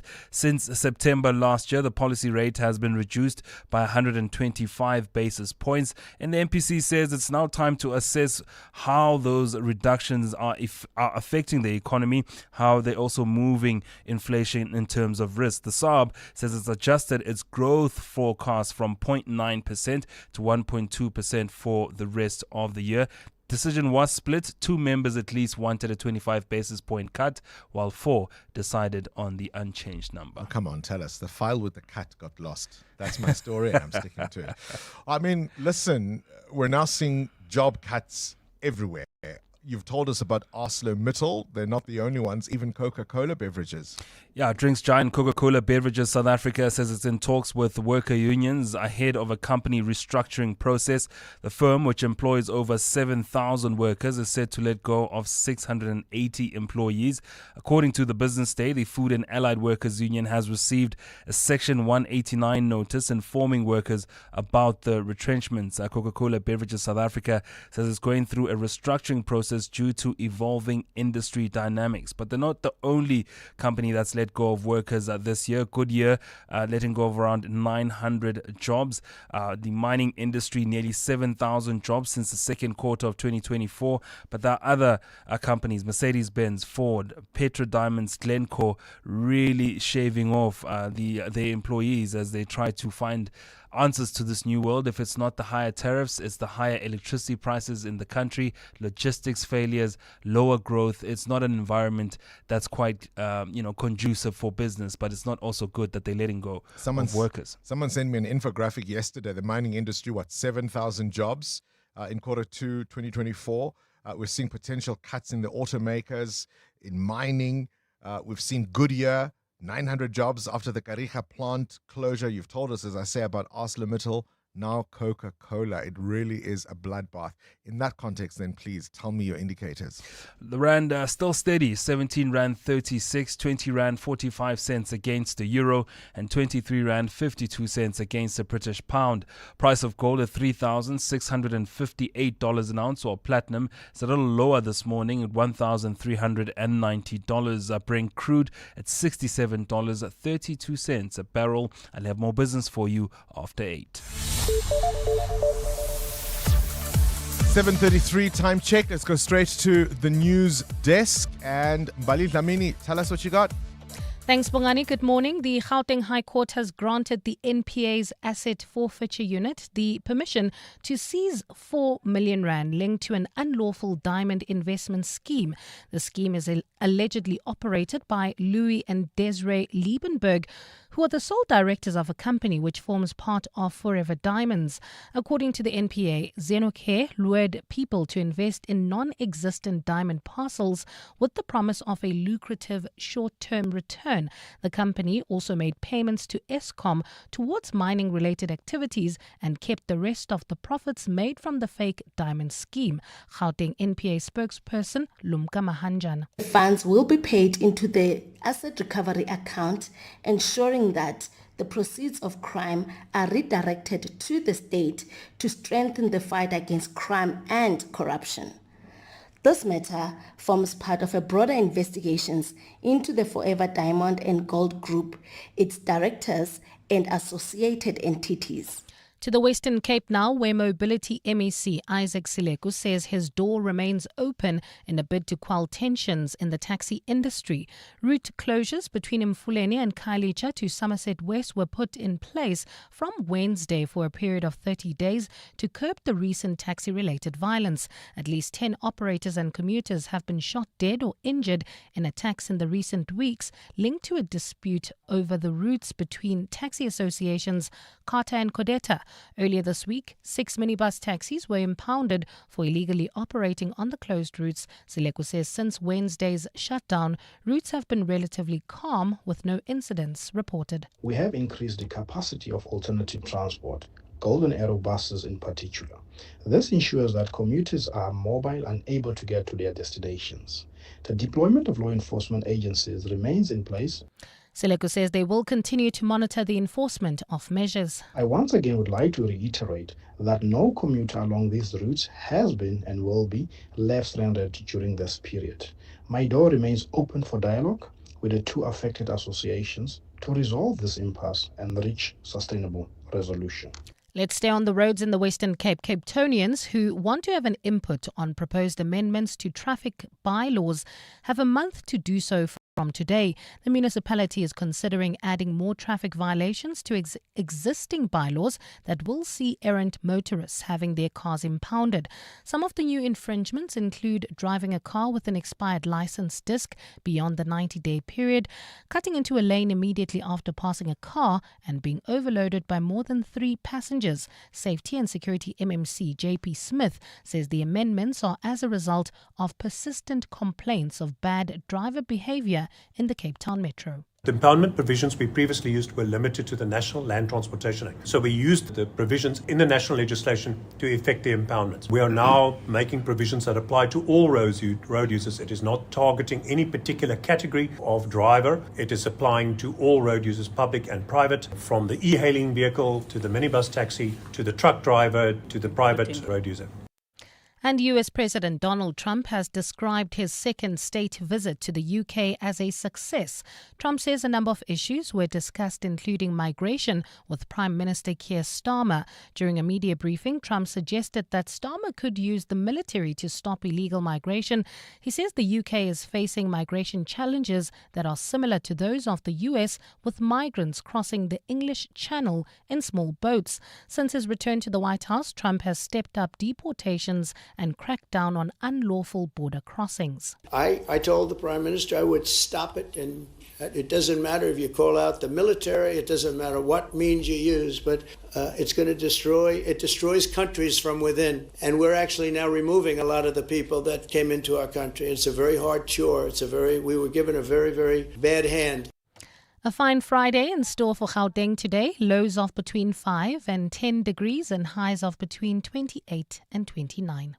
And in the traffic, we've got an accident on the N1 South in Rivonia, right near Rivonia Road. It's causing delays. There's also queuing traffic on the N3 North between the Geldenhuys interchange and Van Buren Road while traveling in the city of Tshwane. Bumper-to-bumper traffic due to that major accident seen on the N1 North, right near Rigel Avenue. Delays coming out of the Flying Saucer interchange. The top story in EWN, the Gauteng High Court has granted the NPA's Asset Forfeiture Unit the permission to seize 4 million rand linked to an unlawful diamond investment scheme. Mzansi, don't miss out on playing Powerball and Powerball Plus for a life-changing 143 million rand in total estimated jackpots this Friday. Don't delay. Play Powerball for an estimated 77 million rand and Powerball Plus for an estimated 66 million rand today. Buy your tickets now in store on nationallottery.co.za, the mobile app, cell phone banking, or simply dial *120 *7529# for USSD. Panda, Pusha, play. Players must be 18 years old or play responsibly. E2 is the proud operator of the National Lottery. Experience extraordinary with the new iPhone 17, 256 gig from Vodacom, Zanzi's winning 5G network. More delightful, more durable, and now available. Get yours on a 3 gig red core plan from 899 per month over 36 months, plus a free extended warranty. Be the first to get it today. Available in-store and online. T's and C's apply. Further together. Vodacom. You've reached in his Renault Duster en route to Dullstroom. This journey is taking to try a sport far more boring than its name might suggest. Fly. Fishing. He'll be in his Renault Duster, which he bought with 40,000 rand trade-in assistance. Leave it all behind in the new Renault Duster with 40,000 Rand trade-in assistance. Offer exclusive to Renault Financial Services. Product of ABSA. T's and C's apply. Naked people never skip leg day because naked people spend less time on insurance admin and more time at the gym. Go to naked.insure now. Get a car insurance quote in 90 seconds and get naked. Naked Financial Technology is an authorized FSP. 702. WhatsApp Bongani on 072 702 1702. I just listened to your interview now, and I'm wondering how much of our crime stats are actually a true reflection of what's happening in this country, if especially things are still filed in papers. You know, are we really getting accurate stats of the crime in the country? Which ones are being prosecuted and the success rate? If everything is in papers and files. Hi, Bongani.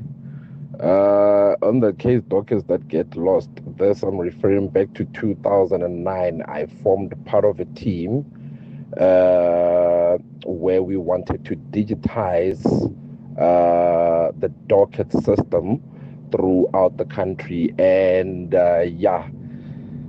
let I say that project, it flopped so badly due to the red tape that runs in there and how they decided to purchase like inferior type of equipment for us to utilize for that. So I don't think there's any intentions of actually digitizing these things, because they know that once it goes there, then they are not going to be able to manipulate the system. Bongi Moraman, Flores here from the Western Cape. Dockers has disappeared. It happened to me in 2009, where I was robbed and almost killed. A year and a half thereafter, the docket just seemed to disappear. I even gave the detectives the location of a garage where the cameras were. I know I was in the car with this thugs. But I let it slide because this was happening just almost if it was normal. So dockets do disappear, and it's those rotten apples that's in the police who gets paid off by these criminals. So I can personally attest to it that it does disappear. So Bongani, this failure to digitize is not just a problem in the police. The healthcare sector is also still working with these old brown files, and then somebody spills some coffee on it and half of your notes are missing, and that's people's lives. Or that gets just misplaced by an admin clerk and that patient's full medical history is gone. There are some places that are digitizing. The Western Cape has sort of led that in some of the academic hospitals, but the vast majority of people's health records are kept in hard brown files and are inaccessible if they've gone to another facility, obviously. It's the year 2025. We're talking about AI. We're talking about the possibility of self-driving cars. Well, not just the possibility, that is the reality, but one of the things that I've seen discussed in recent weeks in different podcasts and shows of that nature is the fact that in 10, 15 years' time, we might have entire highways dedicated only to self-driven cars. How then are we talking about important documents that decide the fate, whether it's health or even indeed the freedom of citizens, being kept in these brown files that can be tampered with, that can disappear? It is just extraordinary to me. And so when we go tough on police officers who are really giving it their all, not fully understanding the pressures they face, whether it's threats, whether it's bribery, whether it's their bosses or seniors within the setup who might be working against them. Can you imagine, Cindy? Can you imagine every time we set up interviews here, somebody's trying to sabotage and calling those interviewees and saying, don't go on. And we don't know for sure who's going to come on or not because we don't know who in the team we can trust or not. When you get information, you print a bulletin upstairs, you open a computer here, somebody's fiddled with your bulletin. And as you're reading it, you're thinking, I didn't write that. Can you imagine? Wow. 702. What's the question? What's the question is brought to you by Outsurance. Your chance for 3,000 Rand up in cash up for grabs. First 1,000 for the answer, then later 2,000 Rand if you can give us the question that leads to that answer. SMS out to 45142 now, and you could save on your car insurance. Let's go to Anna, who is in Tembisa. Anna, please give us today's answer. Today's answer is 1839, Bongani. Ooh, yummy, Anna. See what I did there? 1839 is the answer. Congratulations, Anna. 1,000 Rand is coming your way. All thanks to Outsurance in 702. If 1839 is the answer, what's the question? Call us if you know on 011 883 0702. EWN Sport. This EWN Sport is brought to you by R&B Corporate Banking. Ready, set, cash flow. Cindy Paluta, the name Tebogo Mokoena, is in the headlines. Not for the right reasons this time, is it? And not his fault. right? Right. So, and obviously, Bear that in mind, yes. admin blunder for which we still don't know who made the blunder. But now SAFA confirming FIFA is investigating Bafana officially for fielding ineligible Tebogo Mokoena in a World Cup qualifier. Bafana tops the group on 17 points, but will be docked 3 points if found guilty. This doesn't worry SAFA Chief Exec Lydia Manyo-Pau, but obviously puts unnecessary pressure on the players. Look, we're not really worried about that. I think our focus right now is to ensure that Bafana gets maximum points come October, because whatever happens, whether there's docking out points or whatever you're saying out there, if we get 6 points come October, nothing else is going to matter. It's all about Bafana getting to USA, Mexico and Canada in 2026. She seems quite blasé about it. I think you have to, with a lot of these officials, I think you have to kind of show that you are like, you're totally okay with it. Do you know what I mean? But inside you could be panicking. My thing is, what if we don't get the 6 points and then we get docked the 3 points and then it costs us, Safa? PR 101, Madame. Yes, of course it is a concern. Yes, we will not preempt the outcome of this investigation by FIFA. Our focus is helping the boys get through. We want them to get those 6 points, but we couldn't, we can't ignore it. We can't say it isn't a challenge. That will be at the back of their minds. We are going to do everything we can to support them, to get them through, that even in the worst case scenario, they're still able to make it. But don't dismiss it, because who says it won't happen again? Yeah. If you're that blasé about it. In Champions League, Barcelona beat... and another thing. Sorry, just quickly with the SAFA thing, right? They're going to challenge it, and they're going to obviously challenge it, and they're going to use lawyers, etc. Where's SAFA going to get the money? Earlier this year, we heard that they couldn't pay the salaries for some of their staff. Champions League, Barcelona beat Newcastle 2-1, Rashford with both goals in the second half. Manchester City beat a 10-man Napoli 2-0. 2 own goals saw Eintracht thrash Galatasaray 5-1. Bruges beat Monaco 4-1. Luck on Leverkusen's side, an own goal in the 92nd saw them draw 2-2 with Copenhagen. Sporting cruising past Cairo at 4-1. Kaizer Chiefs left for Angola yesterday to take on Cabus Corp in the first leg of the Confed Cup tomorrow. No official word yet on what's happening with their coach Nasruddin Nabi. The Proteas women take on Pakistan in the second ODI this afternoon. Tasman Britt says they're on track in preparation for the World Cup. So the wickets should be more or less the same as in Sri Lanka and in India. But we were also privileged to play, in Sri Lanka just a few, I think it's a series or 2 back. And West Indies as well, with the West Indies heat and the humidity there. So everything kind of aligns. At the World Athletics Champs, heartbreak for medal hopeful 800-meter Prudence Sekhodisa, who pulled up injured in the heats. My leg just didn't want to go there. My leg didn't want to give it all. I tried, Oh my word. I just want to apologize to my friends, my family, my coach. I don't know what happened. It's not me, it's God. I've been praying hard to be here, to be in shape, to represent my country. It's always an honor to represent my country, but... Today, Senasipo Dambile competes in the men's 200-meter final. That's at 3 o'clock. Johan Duplessis competes in the javelin qualifiers. American Sydney McLaughlin-Levrone was blistering in the 400 meters, clocking 47.48 for gold. That's the first sub-48 performance in 40 years.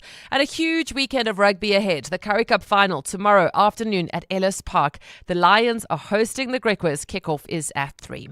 Cindy Paluta, Eyewitness News Sport. Feeling some lag in Sector 3? Copy. Optimizing working capital. Ready. You're approaching a tight corner. Cash flow pressure ahead. Low on liquidity. Supply pressure is building. Set. Deploying cash injection in 3, 2, 1. Flow. Nice move. Better supply chain control. Lab time advantage. Faster cash cycles, leaner inventory, and optimized working capital. Ready, set, cash flow. Corporate banking from RMB. RMB, a division of First Rand Bank Limited, an authorized FSP and credit provider. Think about 6 years ago, when Amapiano was just a musical instrument, when streaming meant watching water flow, not videos online, and remote work was only said when your remote batteries died. So it makes you wonder, what will the next 6 years bring?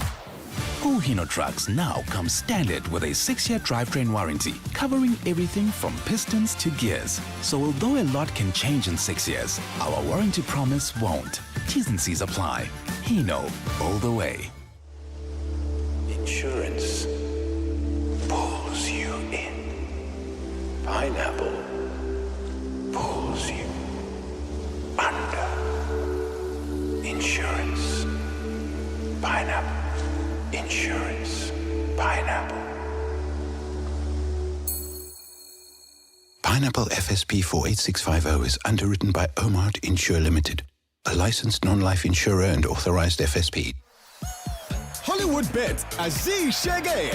Beyond the Game is back for the new soccer season. Up for grabs is a share of 4 million rand in prizes, including the Toyota Rumion, Corolla Cross, Hilux 2.4 GD6 DC, and a Starlet Cross.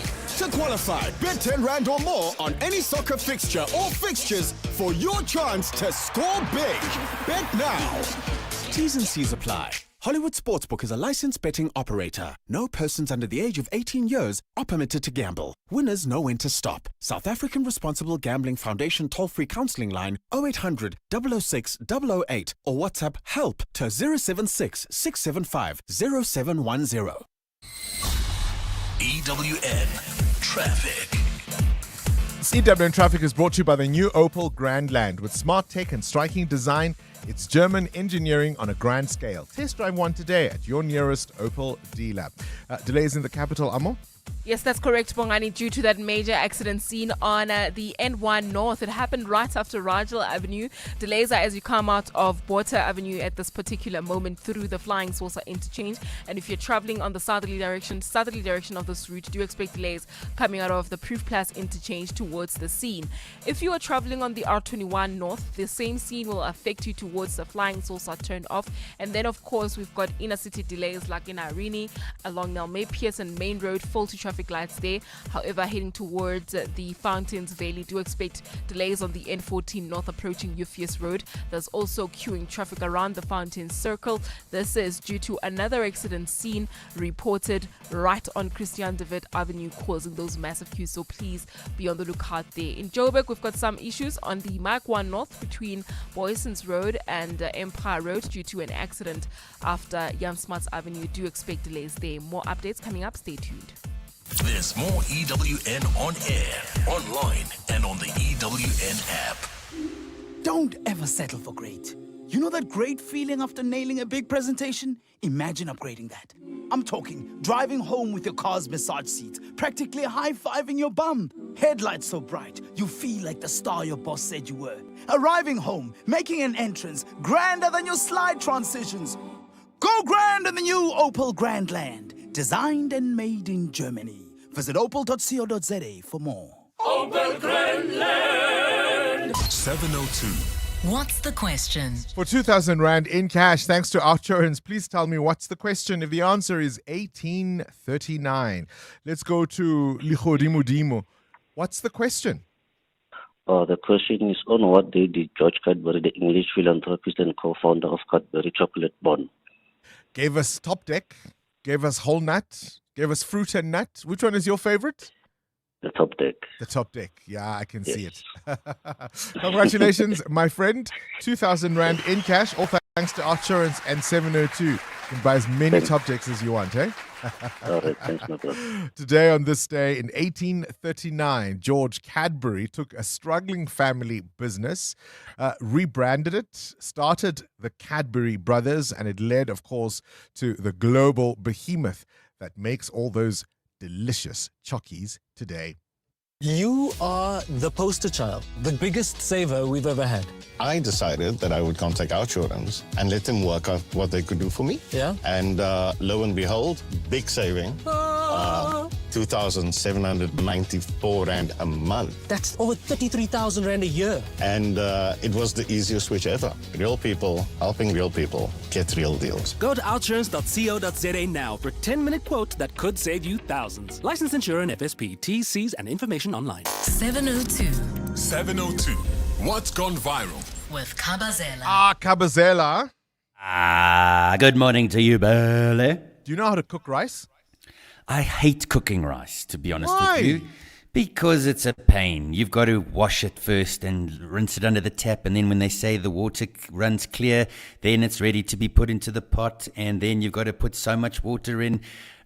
It's a mission. So when I had my birthday this year, I did a big Durban-style curry on a potjie. Yes, I remember. I was there. And then... And then So I had lovely. to, there was time to cook the rice in the pot, and I was like, I'm not cooking the rice. And then thankfully one of my friends took over and cooked the rice for me. But I don't like to cook rice, to be honest with you. You probably cook rice very well, I must say. Yes, and if I'd been at your birthday, you wouldn't have had that problem, would you? There's always next year. I saw the There's always pictures. next year. Oh, did I you? ate the food from the pictures. Did you salivate? But let's focus. Let's focus. It's not Let's about get into me. it. So why are we talking about rice? Yes, don't be dramatic. Blushing.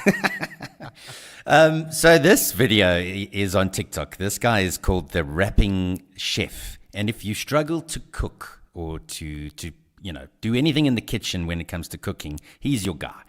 And he's now made up the song on how to cook rice, and he obviously documents with video. So he's taken the song, it's called by a band called The Fray, and the original song is How to Save a Life. If you were a big Grey's Anatomy fan, you will recognize the song. But now it's How to Save a Rice. Let's take a listen on how to cook rice. Step one, when making rice, you need to wash. I'll show you how. Sit back and watch. Have a pot or a bowl near. Keep rinsing until the water's clear. For every cup of white rice, you'll need to fill it with water twice. That's 1 to 2 ratio. Too much water makes it mushy like pastry dough. Where did you go wrong? Did you add oil? Did you add salt? Did you bring it to a boil? Did you reduce the heat and cover it tight?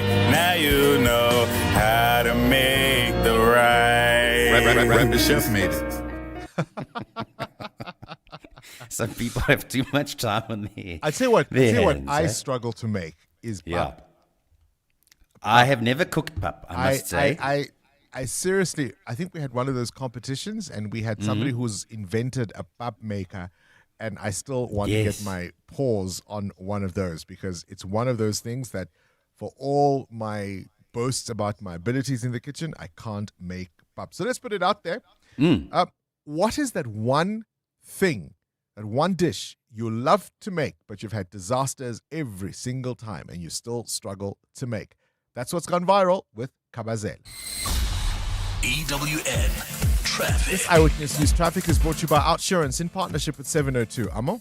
Bumper to bumper traffic on the Makwa North Bongani between Boysons Road and Jansmats Avenue due to an accident. There's also queuing traffic on the N3 South. This is between Marlborough Drive and Linksfield Road due to another accident scene. I'll have more details coming up shortly. Stay tuned.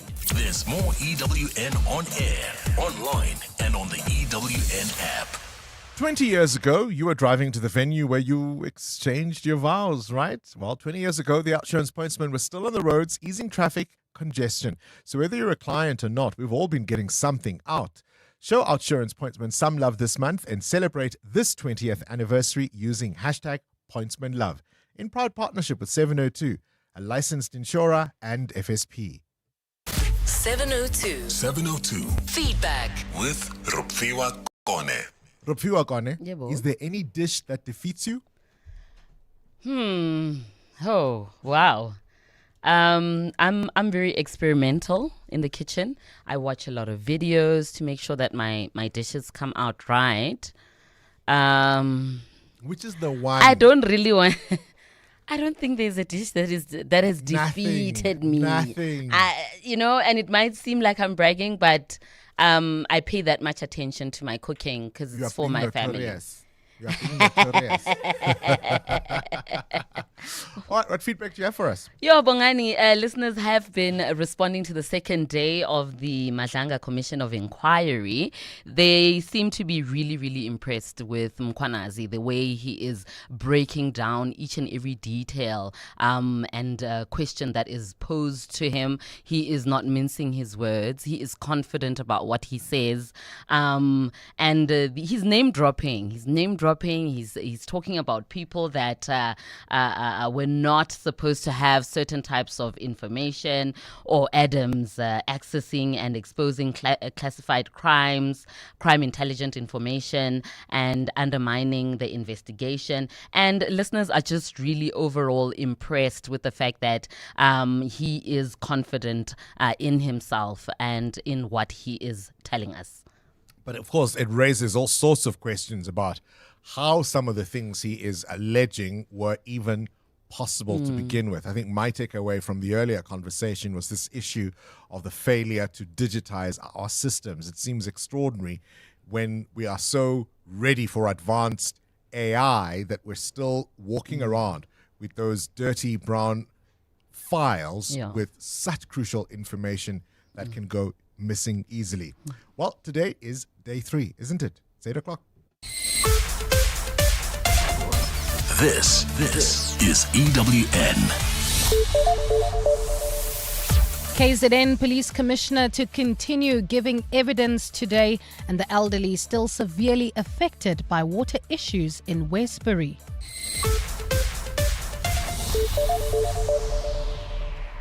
Good morning, I'm Bali Dlamini. KZN Police Commissioner Nhlanhla Mkhwanazi is expected to continue giving evidence at the Madlanga Commission of Inquiry this morning. The inquiry sitting at the Bridget Mabandla Justice College in Pretoria enters day 3 today. Yesterday, Mkhwanazi revealed that alleged underworld kingpin Vusumuzi Kat Matlala was plotting to have one of his close associates appointed as the National Police Commissioner. Mkhwanazi presented text messages between Matlala and one of his business associates. Mkhwanazi says messages retrieved from Matlala's cell phone showed he was pushing for the arrest and removal of National Police Commissioner Fani Masemola. But then the response from Matlala says, it's actually good. My person is going to be a national commissioner now. So Van Wyk does not understand where is Matlala going with this. That's why he's an expression as an ordinary citizen to say, it can't be good that a national commission is painted like this. But Matlala says, no, actually this is a good thing because my person is going to be the national commissioner now. Mkhwanazi says this shows the extent to which Matlala wanted to infiltrate the police service. I must say here that we are not necessarily blaming Mr. Van Wyk of anything, but we are just displaying the level that Kat Matlala has an interest of what's happening in the police, that he even communicates with his business partners. Matlala is currently behind bars for the attempted murder of his ex-girlfriend, actress Teboho Tobejane. The Transport Department is calling for calm and space to allow police investigations to unfold following the assassination of the Gauteng National Taxi Association chairperson. Thamsanqa Moyo was gunned down while driving along the Soweto Highway in the south of Johannesburg yesterday. Police say 2 vehicles cornered Moyo, who was driving alone, and shot at his car, killing him on the spot. Transport spokesperson Colin Msibi says a process to establish an investigating team to look into the murder is underway. Upon hearing the news of Mr. Moyo's fatal shooting, Minister Chris reached out to the acting Minister of Police, Professor Firoz Kashali, who gave assurance to Chris that a process to establish an investigation team is already underway. Residents at an old age home in Westbury saying carrying large buckets of water from water tankers is nearly impossible. Last week, Joburg Water deployed 21 water tankers to the area and some directly to old age homes to address water cuts. Westbury, Coronationville and other areas have had to contend with intermittent water supply for decades now. Yesterday, Joburg Water announced that it would be building a new pipeline to improve access to water. Jabuli Lembata has more. The 2-story old age home in Westbury has a water tank in the yard with a low-laying tap. Resident Julie Famey, who lives on the 2nd floor, says nobody comes to help them fill their buckets and take them to their residence. The building visited by EWN also has a water leak on the staircase. Famey says this poses as a safety risk. And another thing is we got sickly people here. There's a lady upstairs, 2 of them, that's walking very bad. The one is walking with crutches. If she slips on that stairs with that water running down there, who is going to fix her up? Who is going to reimburse her for anything? We are sick and tired of this life. Joburg Water has changed its 7-day water restoration deadline to 3 weeks. Jabuli Limbata, Eyewitness News, Westbury. To this now, Reserve Bank Governor Leseja Kganyago says the central bank is still in talks with National Treasury on the inflation target. The move to lower the target in July caused what appeared to be a rift between the monetary and fiscal policy heads. It followed the central bank's decision to revise its inflation target down to 3%. Treasury accused the Reserve Bank of making a unilateral and preemptive decision. Kganyago and Finance Minister Enoch Godongwana later agreed to find common ground. Speaking during yesterday's repo rate announcement, Kganyago again addressed the matter. We are always talking, and part of the reason why we referenced that joint statement is because that joint statement captured the conversations that the minister and the bank have been having. That is where I would leave it. And in Indonesia, authorities are on high alert after an earthquake of magnitude 6.1 struck the Papua province this morning. The National Disaster Mitigation Agency says the quake damaged several public facilities, but there were no reports of casualties. Indonesia experiences frequent earthquakes due to its position on the Pacific Ring of Fire. This is the arc of intense seismic activity where tectonic plates collide. Last month, a magnitude 5.8 undersea earthquake shook the eastern side of Indonesia, injuring 29 people. Gold is trading at $3,653.42 an ounce. The rand is at 17.36 to the dollar, 23.53 to the pound, 20.46 to the euro, and Brent crude oil is at $67.44 a barrel. And in the traffic, we've got an accident reported on the N3 South before Linksfield Road. Delays from Marlborough Drive while travelling in the city of Tshwane. Bumper-to-bumper traffic between Botha Avenue and Rigel Avenue due to a major accident seen about a 40-minute hold-up there. And in your sport, the Proteas women play Pakistan in a second ODI at 12:30 today. Bafana officially being investigated by FIFA for fielding an ineligible player. At the World Athletics Champs, Senasipo Dambile competes in the men's 200-meter final at 3 o'clock. And the Currie Cup final tomorrow, Lions hosting Griquas at Ellis Park at 3. A fine Friday in store for Gauteng today. Temperatures will peak at highs of between 28 and 29 degrees. The top story in EWN, KZN Police Commissioner Nhlanhla Mkhwanazi is expected to continue giving evidence at the Madlanga Commission of Inquiry this morning. EWN, in touch, in tune, and independent. For the latest, visit ewn.co.za or download the EWN app. This is Breakfast with Bongani Bingwa on 702. Let's walk the talk.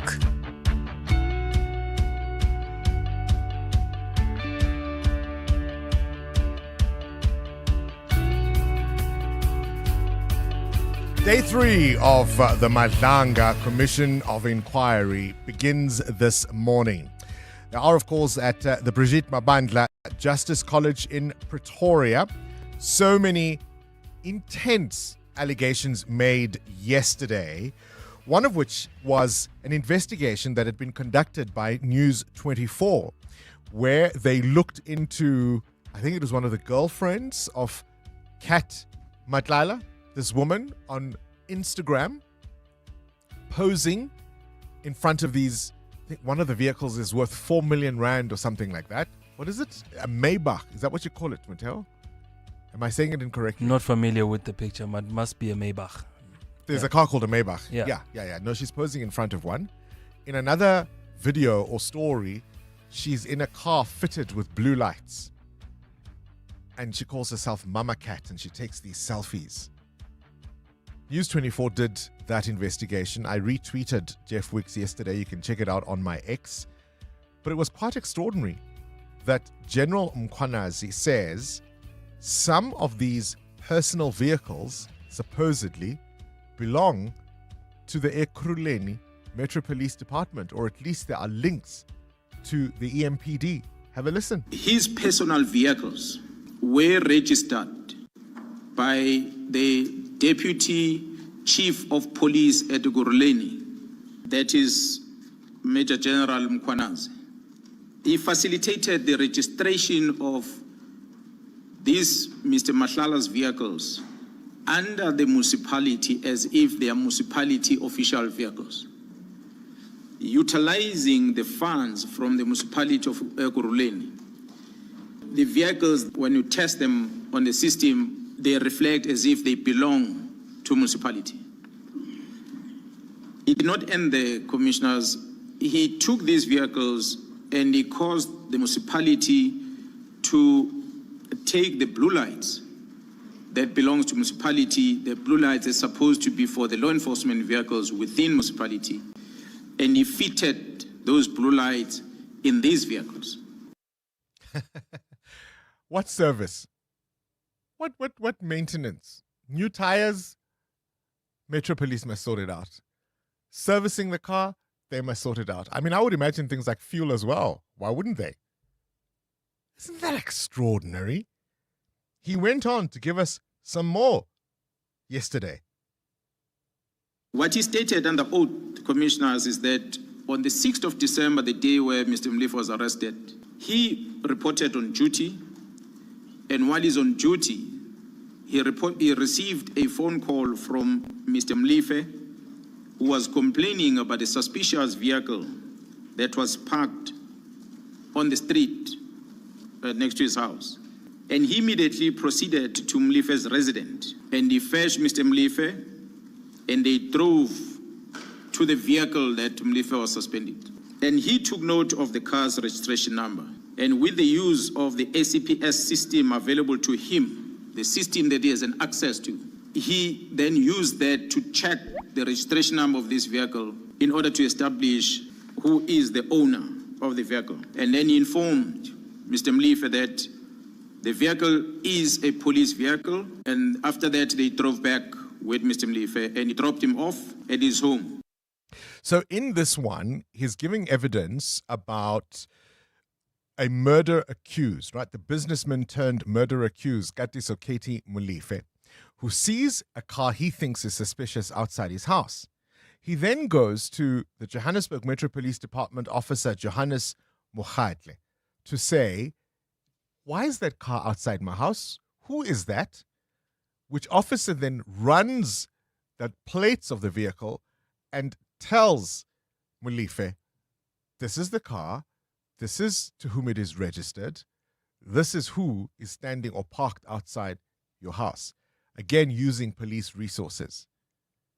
Imagine you are that lucky that if there was a weird-looking car, you would just phone up somebody and say, run these plates for me. And then they tell you. And then you know what to do thereafter. Because presumably that car was never seen parked outside his house again. This is Breakfast with Bongani Bingwa on 702. Let's walk the talk. 13 after 8. What dish defeats you? Muteo Haripe? All of them? They're not a braai? What, to cook? Yes. I can actually cook, Bongani. I mean, I wouldn't know. Defeats me. I think I wouldn't know. I think Ngosha defeats me. I got you. Ngosha, I got you solidly. Yeah, I think that is solidly one of those that are tough to make. It's the easiest thing to make. Because I grew up, again, and it's I'm one not of those. willing to buy the candle at all. No, I still want no. to Sacrilege. Exactly. No. I will give you my Ngosha recipe. It's the easiest thing to make. You've just got to make sure you're around the house, that it doesn't burn. Maybe it's the patience for me. Just make sure it doesn't burn. Pap, I can't make. For all my boasts about cooking, you don't want to eat my pap. Amo, nothing defeats you, right? You know, sometimes it's not so much the defeat, it's the process. Like, for instance, preparing tripe.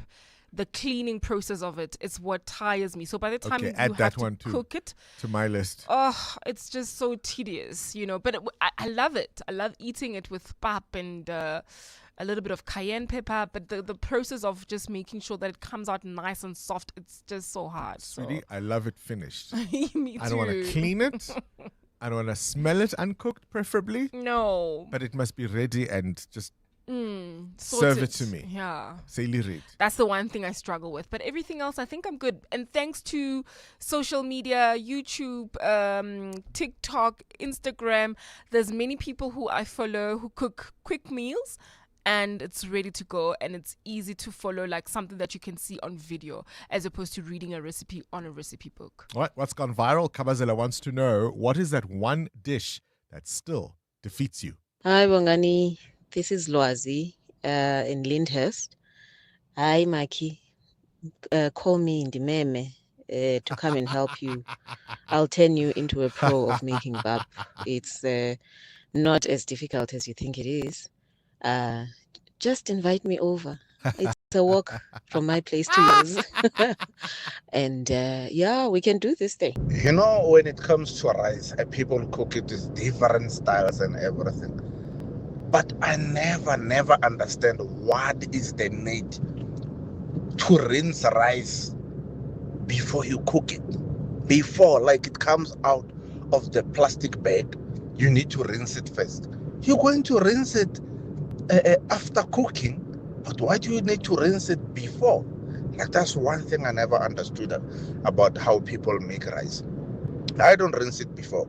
I only rinse it when after the water is almost evaporated. Then I rinse it. Then from there I spill out all the waters. Make sure that I put it back on the stove with no water in. Good morning, Bongani and the team with the 702 lenders. With me, speaking about cooking rice, the problems with cooking rice, with me, it's basmati in particular.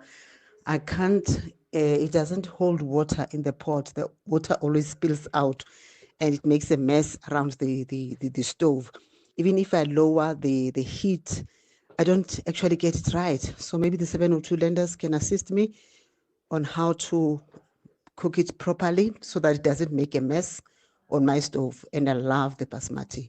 Makoma from Kwatem. Well, one of the reasons you need to clean rice, look at me, I'm asking Gemini. Gemini says rice grains are processed or shipped so they rub against each other and they create a fine, powdery, starchy residue on the surface. So if you don't rinse this off, it can make the rice, the cooked rice, gummy, mushy, and clumpy.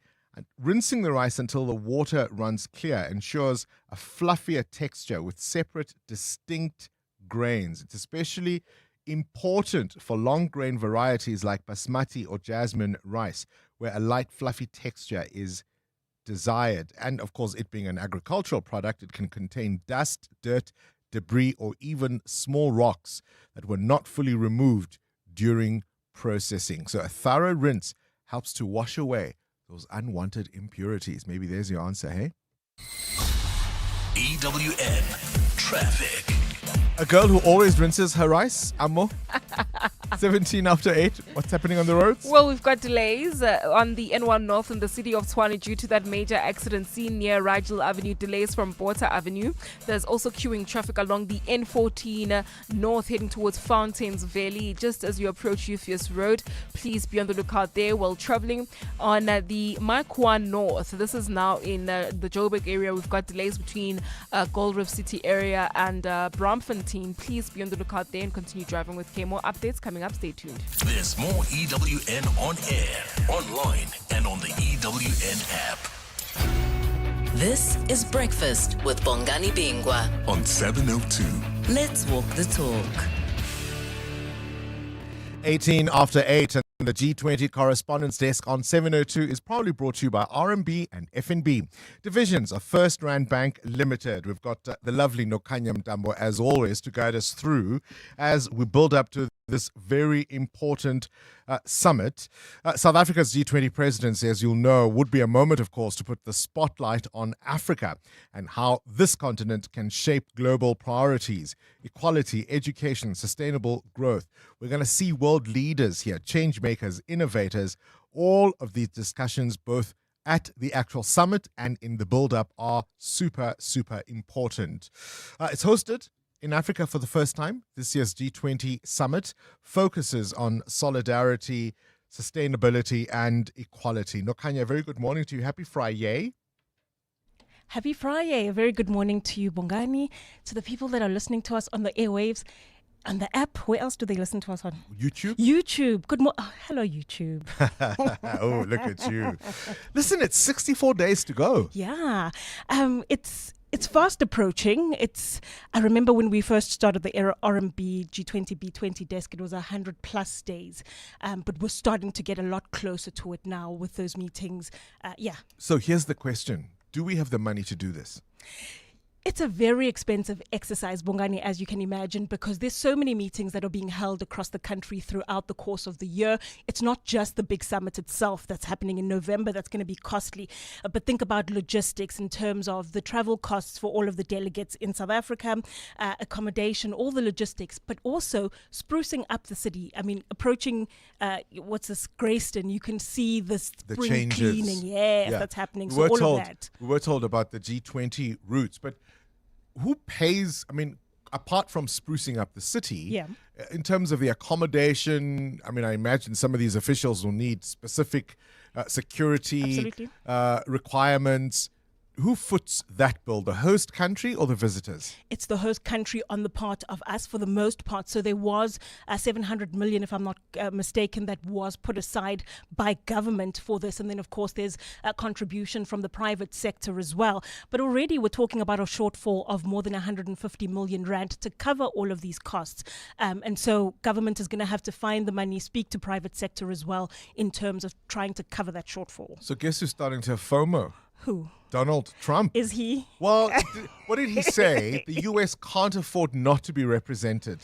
And that's the conversation, right, that's been had throughout the course of the year. All the delegates from all of the G20 member states have been saying, even if it's not at the highest level in terms of the US President Donald Trump coming himself, but there does have to be representation on the part of America, because not only are they a big player in the global economy, but we're also handing over to them at the end of our G20 presidency. So representation matters. 2-3 weeks ago, Donald Trump said even if he's not here, he's willing to send the Vice President, J.D. Vance, at the very least. So we're hoping that come November, at least one of them is here. All right, let's look back then on this week. Some key data coming out around inflation. We saw the U.S. interest rate decision. We heard ours yesterday.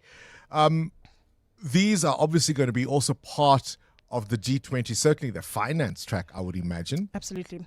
So even when the governor yesterday was announcing the repo rate decision, and what he generally does, not just yesterday, but he'll speak about what the macroeconomic picture is. So the global picture, he'll then juxtapose it against what the domestic picture looks like, and then they'll speak about some of the factors that they had to weigh as the MPC in terms of coming to the decision to cut, increase, or pause the repo rate like they did yesterday.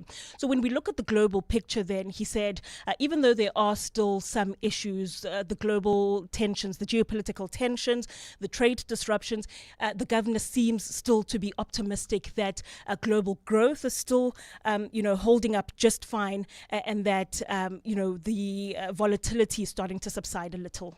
Yeah, even more optimistic about our own. We've talked about some of these side meetings from the youth to various stakeholders. There's been a conversation about small business. Was a forum this week? Yes, also very important. Small businesses contribute a great deal to our economy as well as the global economy. So trying to get to a point where they're capacitated in terms of funding. We know some of the issues that they face is a lack of financing, a lack of support.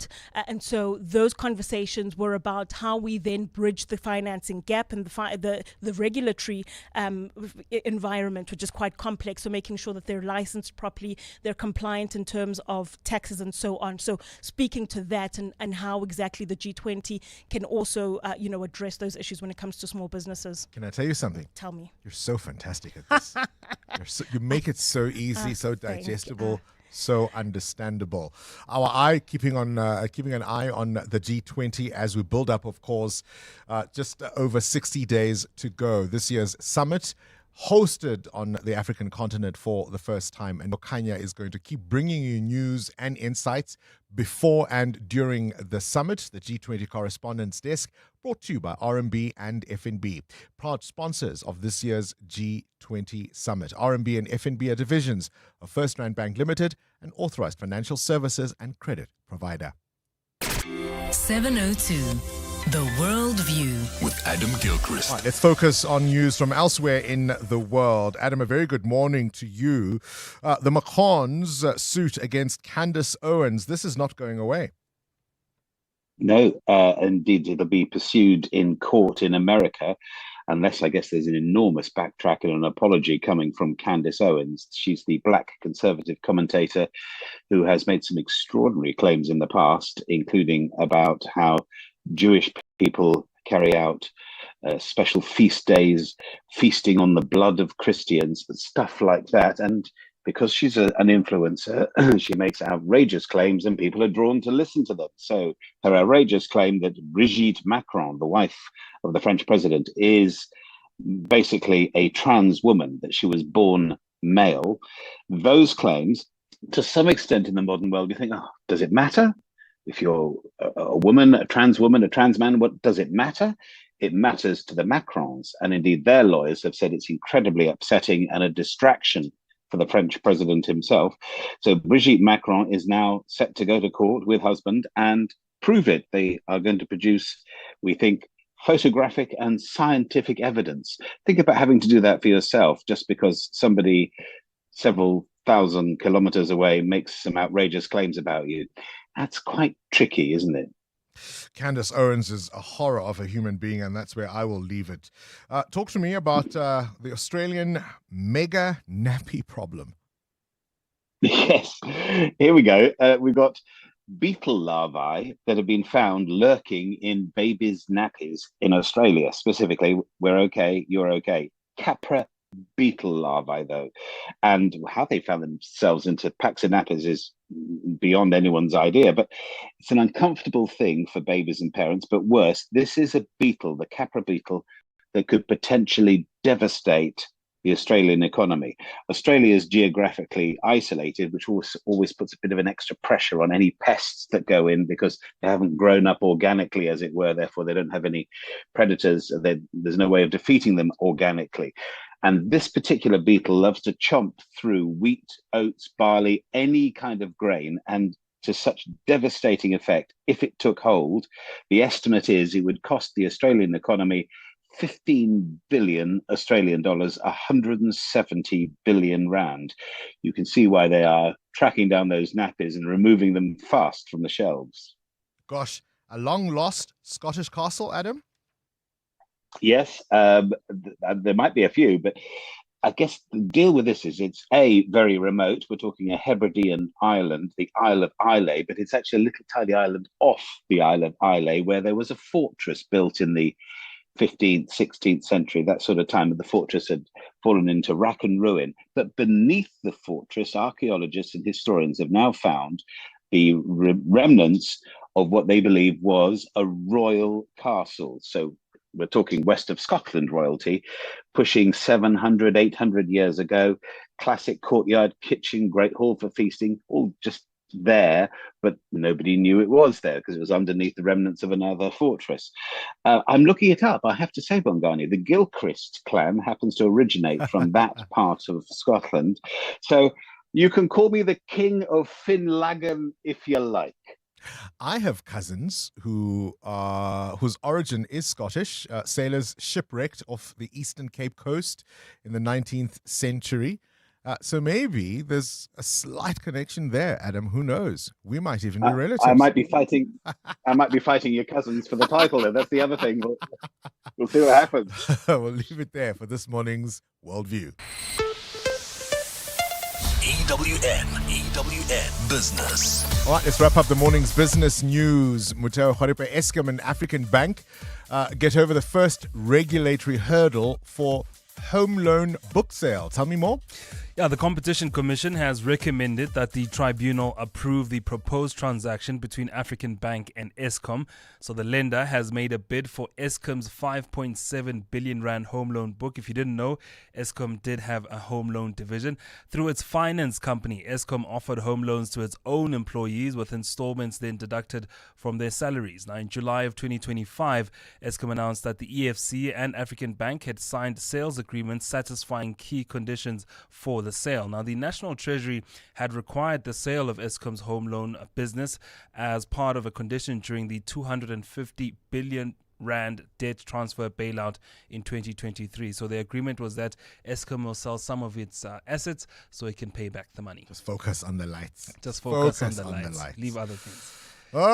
Coke, cutting jobs. Yeah, drinks giant Coca-Cola Beverages South Africa says it's in talks with worker unions ahead of a company restructuring process. The firm, which employs over 7,000 workers, is set to let go of 680 of them.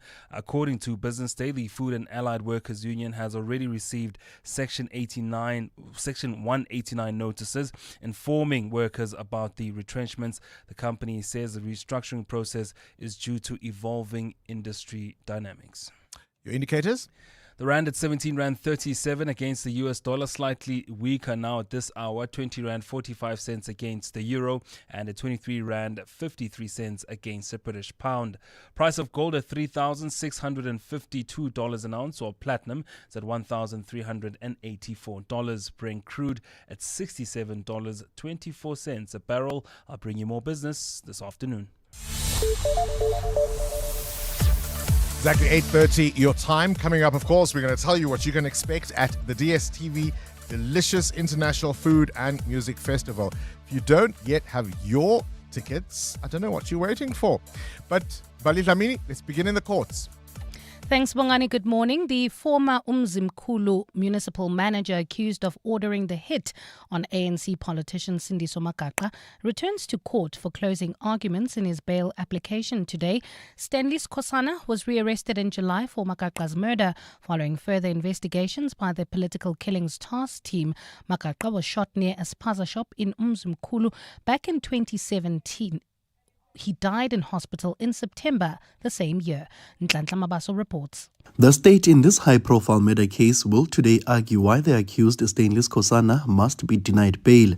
Previously, the prosecution told the court that there is overwhelming evidence that Skosana is behind Sindiso Magaqa's killing during his term as municipal manager of Umzimkhulu local municipality. Lead prosecutor, Advocate Lawrence Caba. At long last, we have evidence linking the mastermind, unfortunately the other one is deceased, to the killing of this young man. We have managed to put Mr. Skosana to answer to the charges of the overwhelming evidence that we have against you. The state says Skosana plotted the murder together with former Umzimkhulu Mayor Mluleki Ndobe, who has since died. Two other accused in this case are out on bail and are set to go on trial next month. Nhlanhla Mabaso, Eyewitness News. The ANC has slammed the DA-led Western Cape government for failing to curb shootings and gang violence in the province. Shootings continued this week when 3 people were shot dead in Mitchell's Plain. Stats recently presented by the DA show gang-related shootings in the province have left more than 800 people dead in the past year. The Western Cape government's safety plan was scrutinised by members of the provincial parliament yesterday during a debate on the ongoing violence. In 2019, this government launched its much publicized safety plan with great fanfare, promising to halve the murder rate by 2029. 6 years later, the results show that the murder rate has worsened year after year. MEC for Health and Wellness, Nomafrench Mbombo, says the Western Cape is a microcosm of a national safety crisis. The crimes we face here mirror the broader challenges confronting South Africa. We must ask which ANC policies and programs have brought us to this state of shame. On paper, the ANC policies on crime and safety look good, but in practices they fail. And Minister in the Presidency, Khumbudzo Ntshavheni, says the G20 Leaders Summit is Africa's best chance to showcase its ability to host a gathering of the world's biggest economies. She says another opportunity for Africa to hold the G20 presidency could come after 20 years, and South Africa must make the gathering of international leaders a major success. Ntshavheni gave an update on preparations for the November summit at a post-cabinet briefing yesterday. Babalondenze reports. Minister Khumbudzo Ntshavheni says South Africa's approach is to host the G20 summit not just for the country, but in a way that represents the entire African continent. She says the summit is also about putting the African agenda on the table, which includes reforms in global financial institutions and climate change. She says the country must make the most of it. Because the next session of the G20 that will come around in 20 years' time, it will be maybe with the AU then coming after. But this is our best shot as Africa to showcase our ability to host a platform of the nature of the G20, countries that continue a particular percentage of the wealth of the world. Nchabeni also said reports of 150 million rand funding shortfall won't affect preparations for the summit, which has a budget of about 700 million rand. Babalo Ndenza, Eyewitness News. A fine Friday in store for Gauteng today, temperatures peaking at highs of between 28 and 29 degrees. And in the traffic, we've got delays on the N3 South between Marlborough Drive and Linksfield Road due to an accident. If you are traveling in the city of Tshwane, delays on the N1 North between Botha Avenue and Rigel Avenue. The top story in EWN, the former Umzimkhulu municipal manager accused of ordering the hit on ANC politician Sindiso Makaqha returns to court for closing arguments in his bail application today. One festival, endless flavor, and 2 unforgettable days of timeless music. The DSTV Delicious International Food and Music Festival, powered by Lotto Star, returns on 20 and 21 September at Kyalami Grand Prix Circuit. On Saturday, the stage erupts with Don Toliver, Questa, and Nkabi Zezwe. Then on Sunday, experience the legendary Lauryn Hill, Wyclef Jean, Lyra, and more. The DSTV Delicious Festival, powered by Lotto Star. Tickets at Ticketmaster. We're gonna make insurance great again. We're gonna build a wall around high premiums. A big wall. The best wall. And guess what? You're not paying for it. We're gonna grab poor service by the policy. It's gonna be tremendous. Believe me. This message has absolutely nothing to do with the US government. It's paid for by the King of Insurance, who's making insurance great again. Get a quote now. It'll be the best decision, people are saying, ever. King Price is a licensed FSP. No fake news, just lacquer insurance. Mzansi, don't miss out on playing Powerball and Powerball Plus for a life-changing 143 million rand in total estimated jackpots this Friday. Don't delay. Play Powerball for an estimated 77 million rand and Powerball Plus for an estimated 66 million rand today. Buy your tickets now in store on nationallottery.co.za, the mobile app, cell phone banking, or simply dial *120 *7529 hash for USSD. Panda, Pusha, play. Players must be 18 years old to play responsibly. E2 is the proud operator of the National Lottery. You've reached in his Renault Duster en route to Dullstrom. This journey is taking to try a sport far more boring than its name might suggest. Fly. Fishing. He'll be in his Renault Duster, which he bought with 40,000 rand trade-in assistance. Leave it all behind in the new Renault Duster with 40,000 Rand trade-in assistance. Offer exclusive to Renault Financial Services. Product of APSA. T's and C's apply. Durban is open for business and investment. From Monday 22 September, global and local thought leaders, business pioneers and changemakers will gather at the 2025 installment of the Resurgence Conference Durban. The Clement Mangatela Show will be there to bring you all the highlights and insights live. This is where the future of Durban will be shaped, where opportunity for growth awaits. The Clement Mangatela Show, live at the 2025 Resurgence Conference Durban, Monday 22 September, from 9 to 12 on 702. 702. WhatsApp Bongani on 072 702 1702. Dumelang, 702 listeners, Dumelang, hosts. Kia here. I can cook almost everything. I'm a cook. I even have a business in cooking. I also do this. I'm a cook. I'm not a chef. I have chefs at home. So, but I even with measurements, I let my ancestors guide me, do this, do that. Like, I don't do that. Bring me baking. I will fail dismally, like 0 out of 100. Like, I would fail because I can't. I don't have the patience. Sometimes it must be cold. Sometimes it must be, I can't.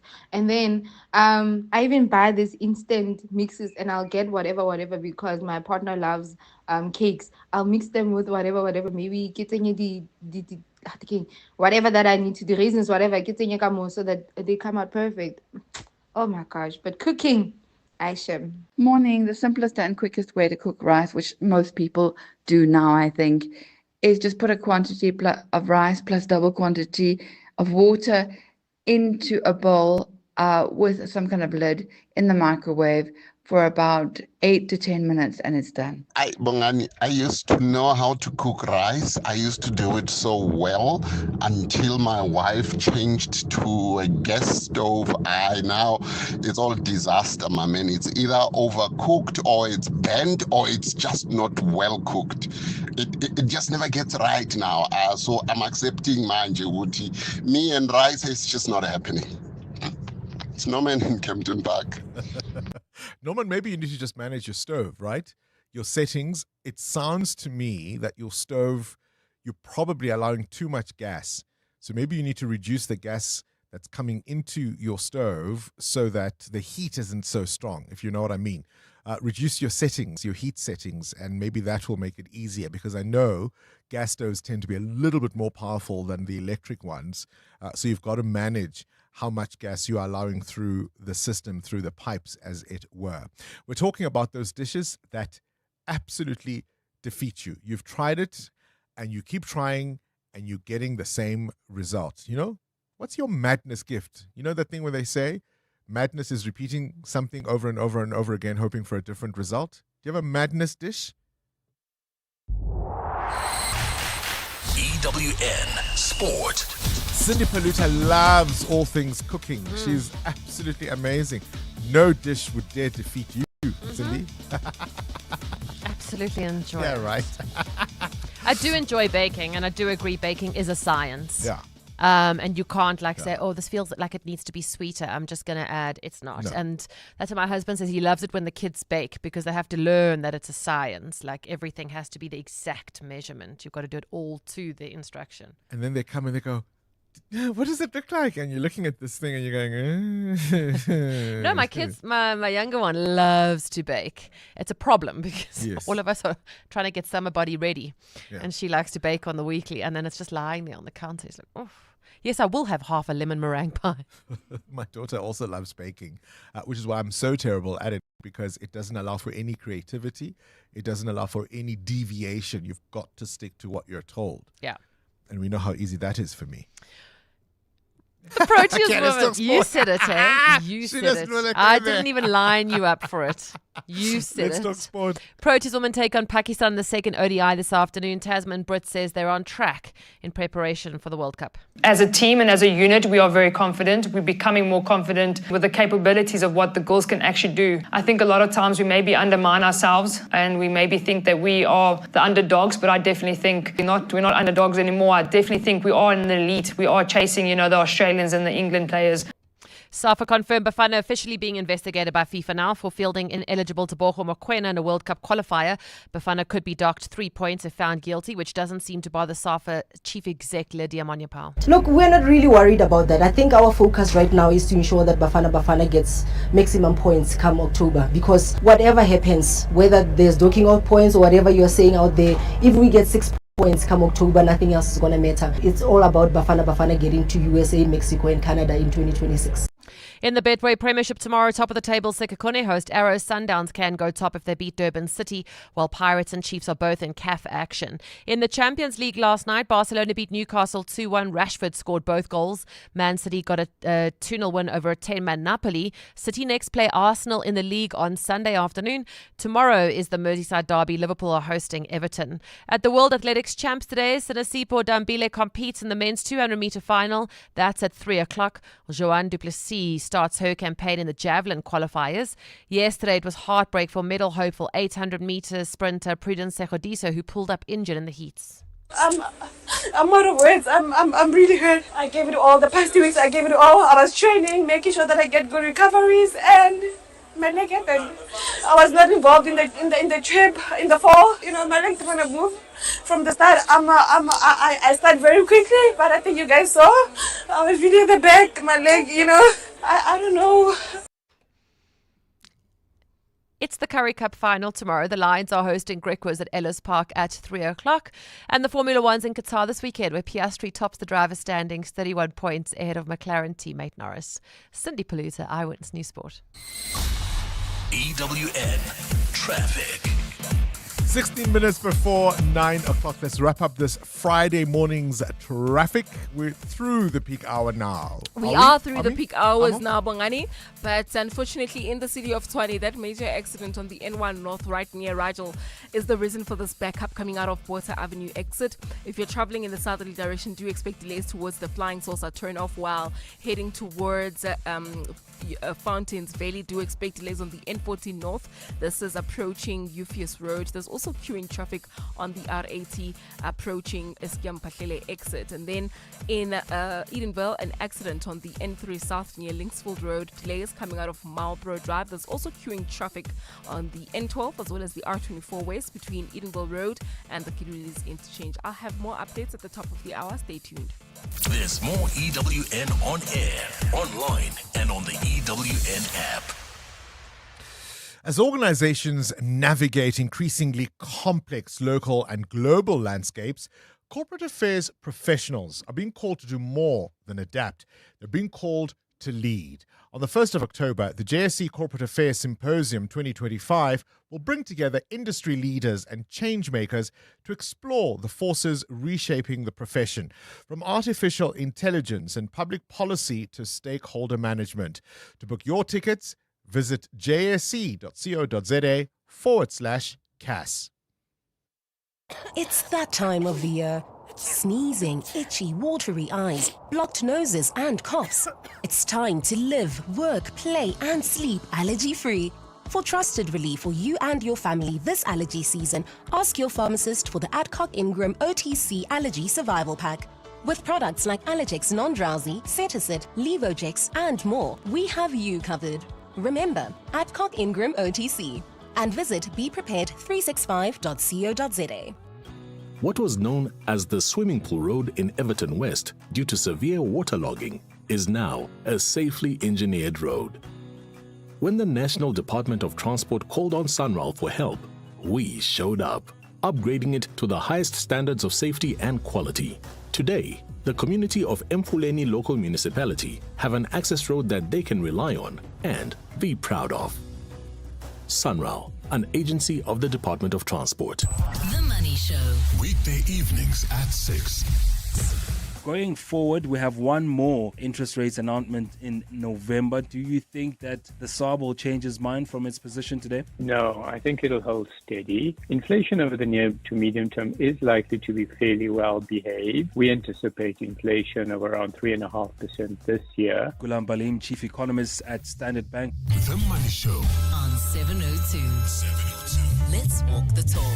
The Money Show is brought to you by ABSA CIB, proud host of the Macro and Risk Management Conference 2025. ABSA is a registered FSP. Your story matters. Coming up on the Clement Manyatela Show on 702. All right, Clement Manyatela coming up. It is a Friday. I'm dying to know what's on at 11, but we'll get there. Let's start with the open line. Can we start with the open line? So, on the open line today, we're going to try and connect the dots based on the information that General Mkhwanazi has revealed so far. So, two things. One, we're going to connect the dots. But two, I really want to ask the question about how cautious we need to be about the names that are being dropped. And I worry that there is also not enough evidence being given. And I worry that in cases where, whether it's General Mkhwanazi or anybody else for that matter, where they don't have evidence, they're going to try push it to in-camera, the in-camera process where we're not going to know and see. Look, I think one way Justice Matlanga has already tried to deal with that concern. I remember on day one where he said, look, these assertions, can you back them up with evidence? I think it was one of the, very early on. And Mkhwanazi, of course, said, yes, he can back it up. He can provide documents. And some of what he says can be backed up. Some of what he says is based on conclusions. It's conclusions, but right? Is it going to be left there? I suppose is what I'm trying to figure out. I mean, look at what he says about Kola Barnard. She released a statement based on what was already in the Sunday newspapers. We read about what Kola Barnard released a statement about. And now to try and argue that this is someone who was trying to frustrate and she must keep her mouth shut. about such things, that is quite problematic to me. And that doesn't mean that Jerome Konazi hasn't given some valuable information, which is what we're going to deal with first, because I think he's given us some names where we're going to connect dots, even of the business people we've interviewed on my show and how they link to these top officials. That's very crucial. But I think it's also important for us to be cautious here that you don't just mention people's names as if they're somehow connected to the criminal justice, to the inefficiencies in the criminal justice system like that. That's going to be backed up with evidence. At 10 o'clock, we're going to do the Across the Desk feature. Today, we're hosting dentists on Across the Desk. We'll find out more about their work. At 11 o'clock, yes, which is your feature, yes, we are going to discuss the importance of dating in your league. Do you believe in dating in your league? What are the disadvantages of that? Can I tell you why I find that such a problematic thing? Yeah. Is and forget even the obvious things like station in life and financial. No. I might consider myself somebody reasonably intelligent and smart in my world, right? Because I know about politics and current affairs and blah blah blah blah. But if I were to date, say a nuclear physicist, right? And there I am at a dinner to them with all their neurophysicist friends, right? And they're talking about, some new paper that's just been published. Yeah. And I'm sitting there going, and you're just sipping on your drink. That sounds amazing. Yeah. And then they go, because the problem here's what Newton didn't get about. Yeah. And I'm sitting there going, so it's all relative. It is very. The fact that somebody, in fact, if anything, one of the things I do enjoy is somebody who's really not that plugged into my world. Yes. Because it gives us conversation points that are not about work. Yeah. One of the worst things, I think, is to go home and relive what your you've day done job for the last 3 hours. Someone wants a private open line. Yeah, but I do think that you still, for someone like you who's got just general interest in the news, you don't have interest in the news because of the work you do. You have always been like that. That's going to come across even in your familial, in your relations with friends. I can do that with my friends. I can do that in the workspace. I read. So if there's a breaking story, you guys are in bed, you're not going to say, hi, bo, when? I'll be like, oh, this is an interesting thing. And then Umkhana Zubani. But they don't need to know. Oh. In the same way that when they tell me about that paper that's just been published, you just don't know about there's been a breakthrough, they might give me the sentence and I'll be like, that's lovely. So there's an opportunity here to learn from each other. There we go. So those advantages and disadvantages is what we're going to be discussing at 11 o'clock. We just talk about the flowers in the garden. Yeah. Clement Manyatela, between 9 and 12. The Midday Report. Weekdays, 12 to 1. What is the bar for General Mkhwanazi in this case? It's unlikely that it would be defamatory. The witness can pretty much say what he or she wants. But the job of the commission is to interrogate to see whether it's truthful or not. And that involves not only, as in a court of law, allowing the implicated party to come and give her or his version of the story. The advocate Carol Steinberg, SC. The Midday Report with Mandy Wiener. 12 to 1 on 702. 702. The South African Future Trust Summit is fast approaching. It's a premium entrepreneurial showcase returning to the Sandton Convention Centre on the 5th and 6th of November, with international and local speakers sharing groundbreaking insights from their entrepreneurial journeys. It's an unmatched opportunity to network with like-minded entrepreneurs, innovators, investors, change makers. Over 2,000 delegates with 200 exhibitors, all under one roof, coming together. Come and experience the world of thriving entrepreneurs and business owners. Avoid missing out. Get your ticket now for 1,800 Rand each for the 2 days at summit.southafricanfuturetrust.org in partnership with 702. Business Outsurance are experts in business insurance for general practitioners, dentists, surgeons, and other medical specialists. Kuveni, It's so nice to know the business risk is taken care of by business outsurance. The call center is just a dream to deal with. Very seamless, easy experience, and it just feels like the people we're talking to on the other line understand our needs. Switch to Business Outsurance and you could get a massive 20% discount on your business insurance premium. Visit outsurance.co.za. Switch and save today. Licensed insurer and FSP. TCs and information online. This is your business. Hooray! This is your business supercharged with the help of Zero accounting software. Hooray! This is your business supercharged with the help of Zero, finding you have more time to focus on things you love and not endless admin. Supercharge your business today. Search Zero with an X. 702. This weekend. We about to step into one line.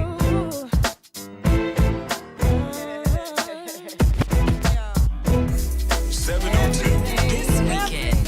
It's everything. It's everything. What it's meant to be will be. After winter, must come spring. Change it comes eventually. I wrote these words for everyone who struggles in their youth, who won't accept deception instead of what is true. Gotta know the truth, y'all. It seems we lose the game before we even start to play. Not our game.